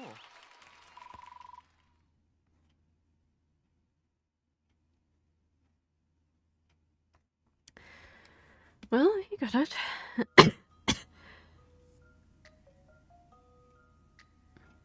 Another year that they can enjoy their lovely tree decoration. No doubt they have forgotten how it goes together again by the next time Christmas rolls around. Yes.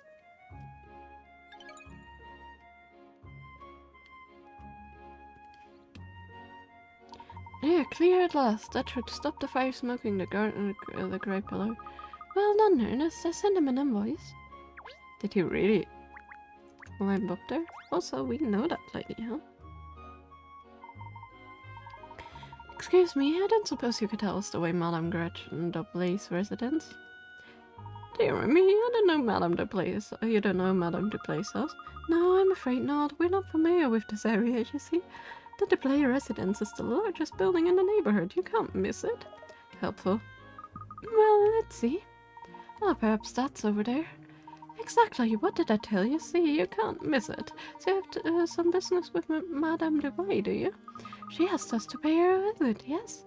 Really, Madame Dublay asked for you? Well, you must be more important than you appear. You're very fortunate. I should dearly love to receive an invitation.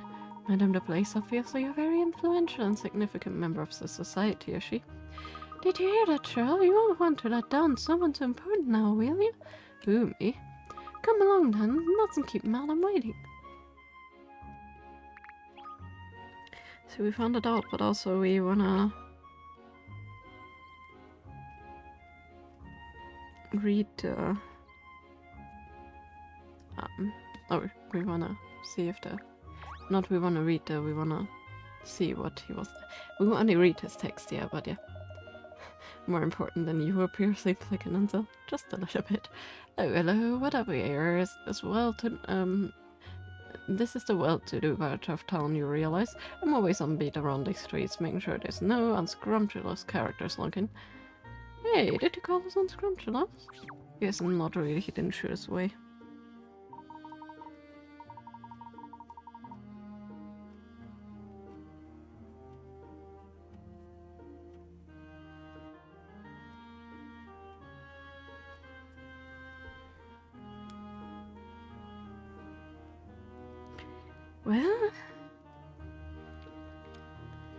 Well, dear me, who to talk to about this? That's the question.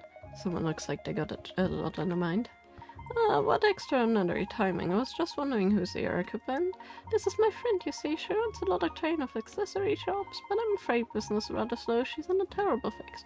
Could you talk to her, do you think? I mean, you're detectives, aren't you? You might be able to deduce what's wrong with the way she's managing the business. Accessory shop, you say? I'm intrigued. I do everything I can to assist you naturally. And we got another minigame. Passerby accessory shop minigame that has been added to Catriel's bag. Arrange all the items to sell as much stock as possible, whatever. Not that I care. We're gonna play some of this in the end, but not right now.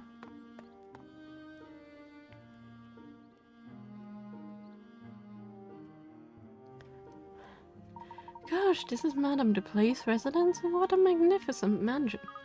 Worthy of the leader of 7 dragons, the millionaire of millionaires. Looks like those big double gates are the way in. Or the small little side gate also. Hello there, you have a riddle for us, I know that. Oh hi, 1212, how are you? 1212. Brilliant, but probably not quite as brilliant as you. Well, you can't beat jogging, that's for sure. But solving puzzles is fun too. Got one here actually, try it. She's always so energetic. Maybe I didn't see her the last case, but the previous 2 we saw her. Look closely as the weasels and the numbers and try to figure out which number goes at the bottom. Touch the frame to enter your answers. 8, 4.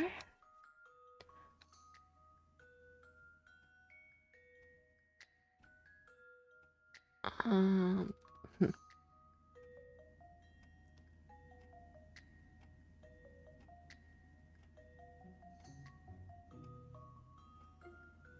I mean, he has 3 white spots, I guess. Is that it? 3 white spots.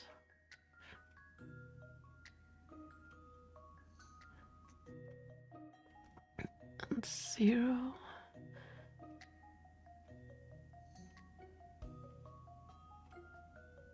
And then 4. Okay.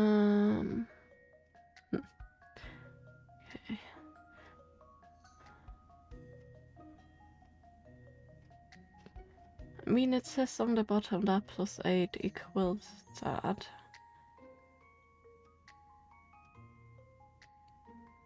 And that plus 4 equals that. So that plus what equals that? Oh god. I need you guys' brain power. So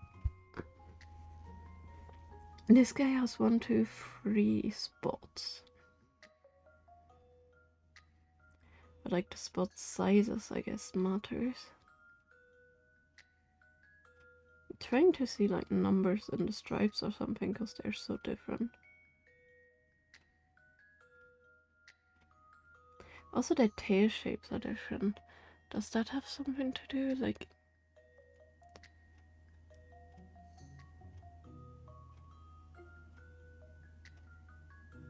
I mean, this must be 1 plus 8 equals 9 or something because of the, I don't know.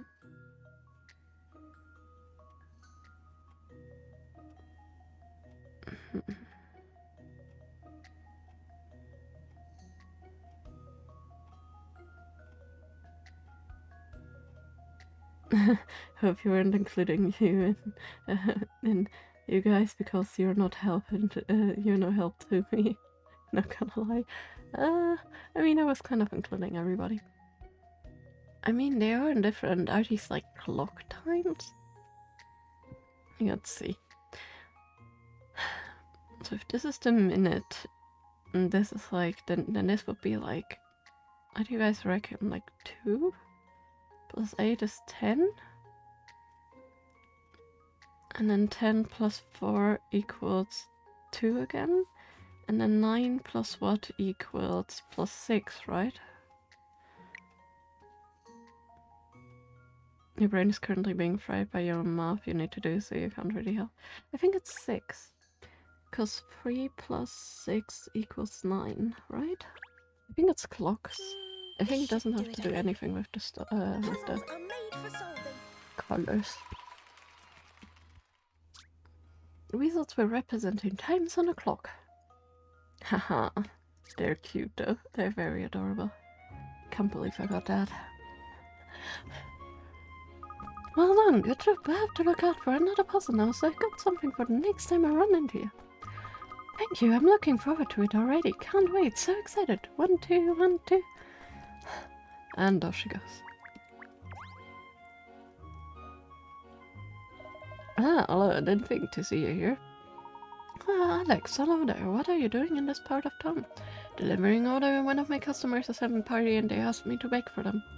Ah, yes, I'm sure the exclusive Lipsy cakes are high demand around these parts. No, yes, this morning I delivered cakes to Madame de Play, but she did not look happy. Hope I did not do nothing to upset her. I don't think you did. I think it was something else. The gates are unlocked. I wonder if it's alright to just go in? Hello, is anyone there? Ah, good day. You must be from the detective agency. Madame's expecting you. Please follow me. Oh, thank you. The darkness, is he with you? Absolutely, he's one of the team. I see. Well, in that case, do come in, sir. Don't mind if I do. You can't hear what I'm saying, can you? Woof, woof, woof, woof, woof. What a talkative little fellow he is, isn't he charming? Charming, Cheryl, do you hear that? I wasn't really listening, what? So that compliment has nothing to do with why your tail's working 10 on a dozen. No. That's cute though. I guess he does like compliments too. He's a good boy. So cute.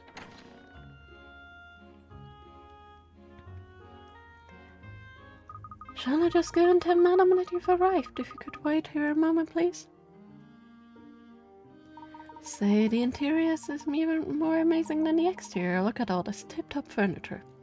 Yes, the furnishings are very elaborate, aren't they? These carpets are of highest quality. But what else do you know to show them what's apparently from the hallway? Oh, well, there are a lot of cards. Sort of toy cards, card ornaments. Soft toy, not sort of. Cat pictures, these silly batty-about caddies. Precisely, are these cat things? There's an unusual amount of them, wouldn't you say? Oh, look, there she is. Oh dear. No, I specifically requested Professor Layton. I certainly didn't ask for a young parvenu like yourself. Oh, people are still demanding my father's services. You're obviously not abreast of the situation, madame. Pardon? Allow me to clarify. I will solve this case in my father's stead. Very well, I suppose as long as it is solved. You must recover my dear lost Rexy Wexy post-haste. Rexy Wexy. Sorry? Oh, my precious Wexy Wexy. Where have you gone?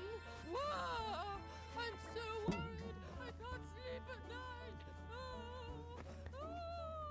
I have no idea why Rexy Wexy would want to get away from that. Okay. Simply have to find my poor Rexy Wexy. But before I entrust you with the task, I must be sure. Sure of what, madam? Of your abilities, darling. I don't permit any old riffraff in my employ, you know, I demand the best. So I imagine a daughter of the greatest Professor Layton would have no trouble with a conundrum such as this, huh?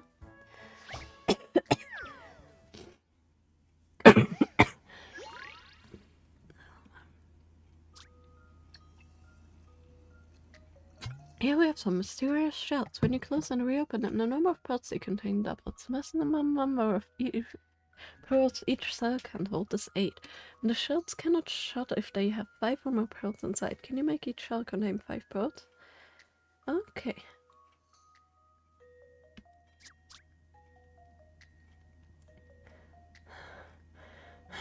Classic Sherlock, that's your dog, yeah. I will briefly close and then open and the number of pearls inside would double. Okay.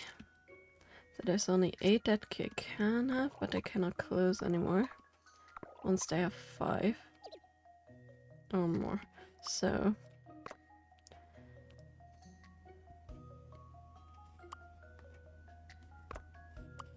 I mean, this should be easy, right?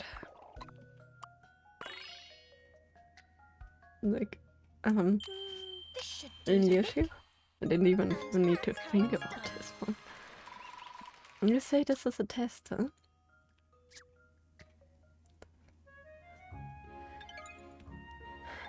The artwork is very cute to the rails. Do have to give them that. Are you sure now, Madame Dupin? You have proven my abilities to you? I cannot read anymore. 10 more minutes, guys, then I'm gonna read out, but oh my goodness, I can feel my reading abilities declining by the second. Yes, that was most impressive. I feel quite reassured. Congratulations, miss. Now we can find out what this case is all about at last. But first, hint coins. Because I don't want to go back to any of these cases. Also in VOD there are, was it 11 or 12 cases? I think, oh, we found a riddle. No, it's 13. No, 12. Must be 12. I think, cause the, I think the show thing is like an overall thing. Oh, look at this portrait! What's up, Pussycat? There's a puzzle drawn onto the picture, you see, Shell? Why don't you see it, if you can pound out the answer? Reading ability, 20%, apparently. Point finger, huh? Okay, is it the same as last time? Good guys and bad guys. The good guys have the bad guys next to them. They will point at them, otherwise they will fold their arm. Whereas the bad guy always points at someone whether that person is good or bad. Touch a person to mark him as bad guy. Place markers on the 2 bad guys hiding in the group. Okay, so 3 of them are pointing, 4 of them, 5 of them are pointing at this guy.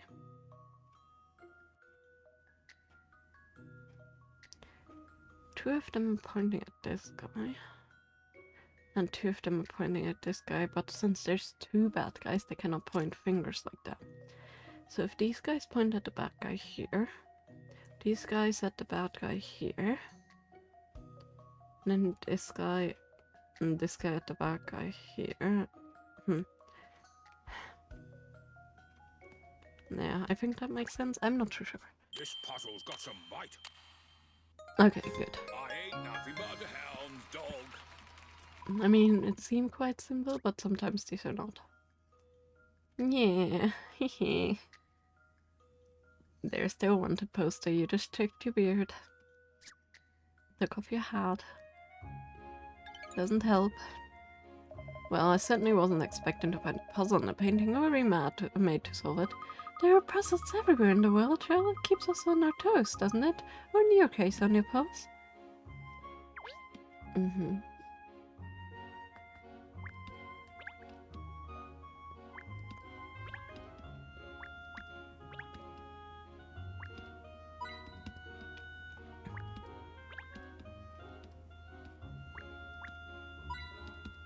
Okay, let's talk to her and find out what's up about her pet, I guess. So, madam, perhaps you could tell us what it is that you like us to do? Naturally, that's the whole reason why I ask you here. They're really quite simple. My poor Rex vanished yesterday, you see. You simply have to find him for me. See, and this Rex is the Rexy Wexy you mentioned before, I presume? Yes, my beloved pet. Oh no, Rexy Wexy is much more than a pet. He's family, I tell you. And you say Rexy Wexy vanished? That's right. Oh, it's too awful. I've looked everywhere for him, but he's nowhere to be seen. Rexy Wexy, where have you gone? It's a mystery, Miss Layton, a complete mystery. Please don't trouble yourself, madam. When I investigate, I leave no stone unturned. We'll find him. Gosh, a member of the family missing out. Terrible for you. We track down Rex without a moment's delay. Oh, please do. It's simply beside myself with worry. So, madam, I'd like to ask you a few questions about your missing pet, if I may. Yes, of course. I shall do anything I can to assist. Oh my goodness. What's the matter? Look at the time.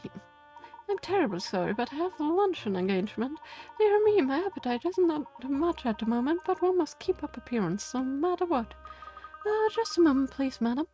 I would naturally assist you in the search if I could, but these business luncheons are quite unavoidable. So I'm confident that I can rely on you. You find my Rexy Wexy for me, won't you?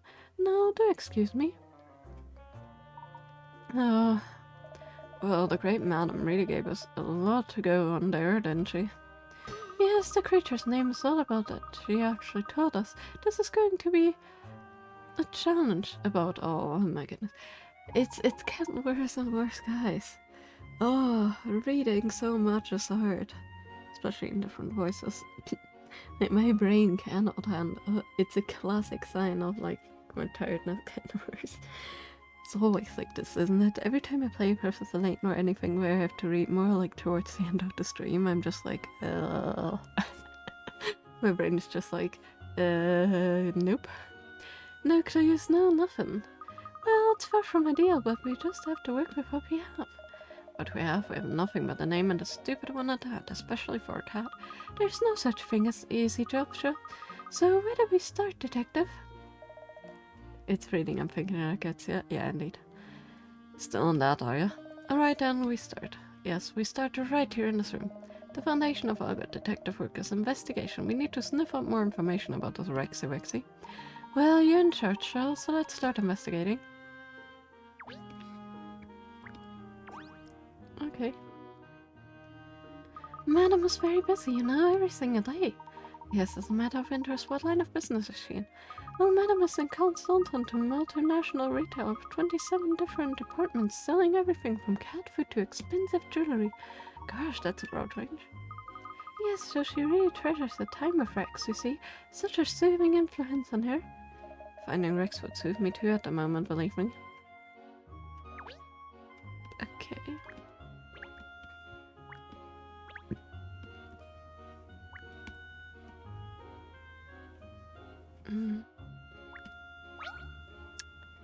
There's 3 points of interest in this room. There's another cat toy here as well. They're everywhere. Oh, that reminds me of a puzzle I know about cats.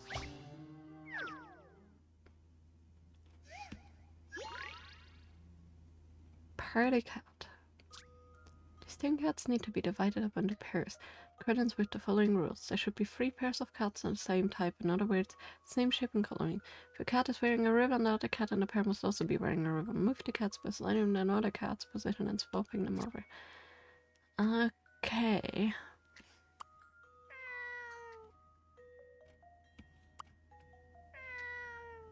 Hmm.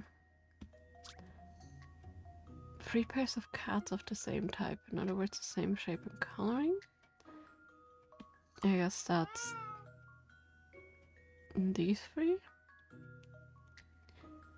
And then these 2 and these 2. Right? Right? A good puzzle is something you have to chew over. No. They do call me That's way too Sherlock easy. Holmes for nothing. Some of them are really easy, some of them are really badly formulated. It makes them more of a brain teaser. Okay, that's very adorable. Look at how happy and content this guy is. This is cute. Oh. They're all getting along perfectly. Pairing them up first by the ribbons and then by type makes it easier to see the solution. Actually, I found that easier the other way, but hey. Each their own. Very good, Joel. That's what earned you a doggy treat. Oh, well, you know, it was nothing really. So in the most prominent position on the center of the room, we have a large bunch of flowers and a soft toy cat, huh? Which just goes to show how much he adores cats, surely. A cat lover?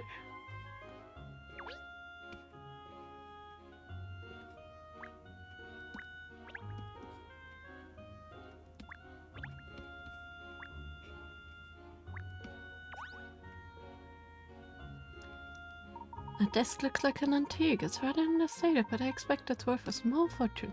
And let's not forget the obvious, the whopping great stuffed cat sitting on it. It's cute, isn't it? I wish I had one. Cute, really? I think so, don't you? Yes, of course. Though we could never rival humans, naturally. It's strange, though. Cats are usually very destructive creatures, but there are no signs of scratching or gnawing on any of the toys. No claw marks or no teeth marks. Ah, so Rexy is an upper-crusty kind of cat. Scratching and gnawing are beneath him. Oh, jolly good, Cheryl. You're like a real detective. Well, I think we've explored the hallway here enough, don't we? Madame de Blaise certainly has a lot of cat toys around the place, that's for sure. Yes, gosh, if she's this much of a cat lover, Rex must be spoiled rotten. It's not much of a deduction, but I suppose that's about the only tale this room tells. Well, sure, you know where Rex is then? We've looked at a tail on the desk and she's asking me if I know where the cat is. I think we're going to have to broaden our search. It's like looking for a needle in a haystack, though. This mansion is simply vast. Where do we start? Excuse me, detectives, I hope you don't mind me interrupting. Madam did say she was happy for you to look around the residence, if it would be of help. Thank you very much. I wonder, could you tell us which room Rex spends most of his time in? Yes, of course, that will be Madam's parlor. It gets a lot of sun, you see. Rex always enjoys napping in the sunshine. I see. Well, we'd like to investigate that room if we may, although I imagine it's been cleaned and made up since Rex's disappearance, has it? Oh no, miss, Madam's very clear on that. You must leave the scene completely undisturbed, she said. Perfect. Could you show us the way then? Certainly, miss. Follow me.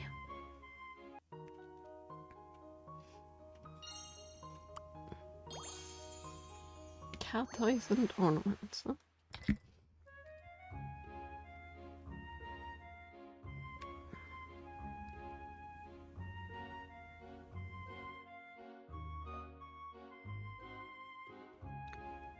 Okay.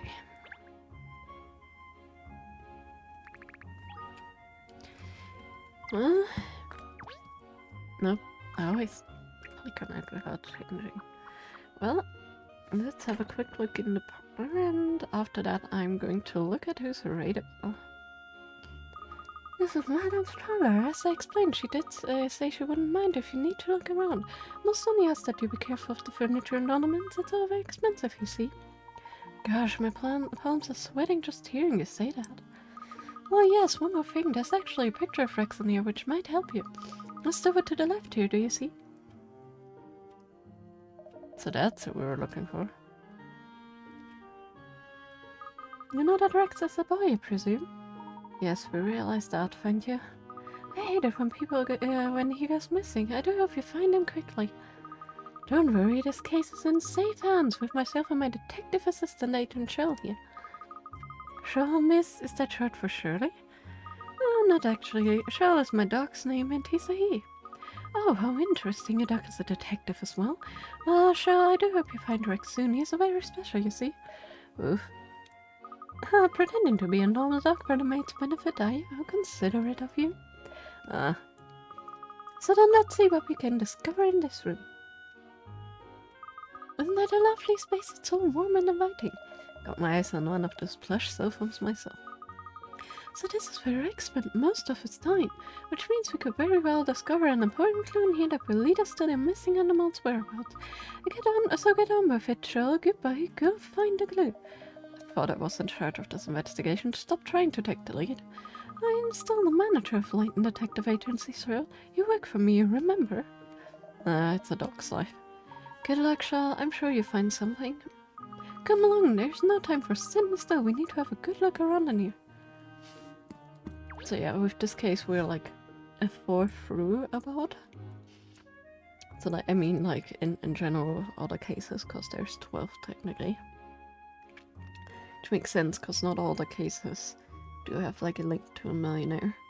But yeah, it's basically like the entire, or a lot of the first season of the anime. Anyway, let's see who is rateable. And yeah, it's a lot of small, calm cases, and that's about what the anime is about too. Like, all of these like small, one, maybe sometimes 2 episode cases that are very calm and relaxing to watch. Okay. Yeah, everybody's playing Hyrule Warrior. So sad, I can't. So I only found out when I tried to order the game that Nintendo made Hyrule Warriors, Age of Imprisonment, a Switch 2 exclusive, and I'm not gonna buy a Switch. It's not worth it to me. At least not now. Like, when the Switch came out, there was already multiple games that interested me. So far, for the Switch 2, that is not really the case, and maybe I'm gonna eventually get it, but definitely not now. So, I see Sir Basil is streaming at those, so let's rate them. Since it will be some time until I'm gonna play it myself, I'm actually, okay with watching people play it. Although I'm definitely looking forward to getting into that myself, but yeah, it's so annoying. I mean, I guess it makes sense performance-wise, but in a way, like, it's also really stupid, because they said they would support the Switch 1, and there's not even an option of playing it there, so... What, I don't want to play the free Switch 2 games? I mean, Donkey Kong Bonanza, don't get me wrong, it doesn't seem bad, but, like, not really that interesting for me at the moment. And the other games, they're all on Switch 1 so far. Pokemon is... I mean, besides the extras in Zelda, like, that I don't need because I have the games already, like, no, not really. Also, guys, first of all, another thing of mine broke. Which, I wanna cry. No, not really. It's nothing too bad, but apparently my Hyrule Warriors game, the one for my Wii, is also broken. Because I tried to run it, and yeah, no, there's an error on the disk. It like starts up for like a few minutes and then it completely crashes no matter what I do. I tried to clean it completely, I tried to reset my console every time, but no, it just crashes. So yay, because I wanted to replay the first one, although it's not comparable to the two newer ones. I love the previous one. Loved Age of Calamity. That one was amazing. But yeah, so I had to kind of buy a new one. So I actually went to Rebuy, and I found they have 15% off. So besides Hyrule Warriors, I also, first of all, got myself, finally I had some games on my wish list. First of all, Paper Mario Color Splash, Super Paper Mario, because, you know, gonna play the Paper Marios, now that we play most of them besides those. And I got the Super Mario Galaxy 1 and 2, not the Switch versions, those are like 20 bucks more in total. And I'm buying a used, very good condition Wii one. And then I also got Pokepark for the Wii, Pikachu's Great Adventures, which I'm also really looking forward to. Because I always wanted to play the Pokepark games. I only got the first one because that one is actually expensive. But yeah. Nintendo broke into my house and destroyed it, so I get a Switch 2. The original Hyrule Warriors is not a Switch 2 thing. Don't even know if it's on Nintendo Online. But yeah, we're gonna rate Shabazza, so if you guys don't want any spoilers for Hyrule Warriors for the Age of Imprisonment game, don't look at it. But if you don't care, feel free to join us. It's gonna be a bit more exciting in this one. This one is a very calm game. That other one is an action game, more or less. I mean, it's basically just fighting, but yeah. But yeah, it's really annoying that it broke. To be fair, I already had some trouble with the game stuttering because I got it from a friend, basically with my console, and that was the game he played most, and it was already stuttering a bit when I played it the first time. Apparently it just died now. But yeah, that was like his most played game, so he had it laying about a lot, and he's not the kind that cares for his games. He just plays them until they're dead, basically. He doesn't really pay attention too much to them, so all the other games I got from him and for myself are fine, just this one has suffered a great lot. But hey, I got it as a gift from him, so it's okay that I have to buy it. It's not that expensive, but yeah. I'm gonna be back tomorrow with more Professor Layton, or Catria Layton. We're gonna solve this case of the missing pet and probably start another one. And I hope you all will have a good start to your week. Thanks for hanging out as always, and thanks again to Chris for the raid. And everybody that joined and enjoyed this raid. Bye bye!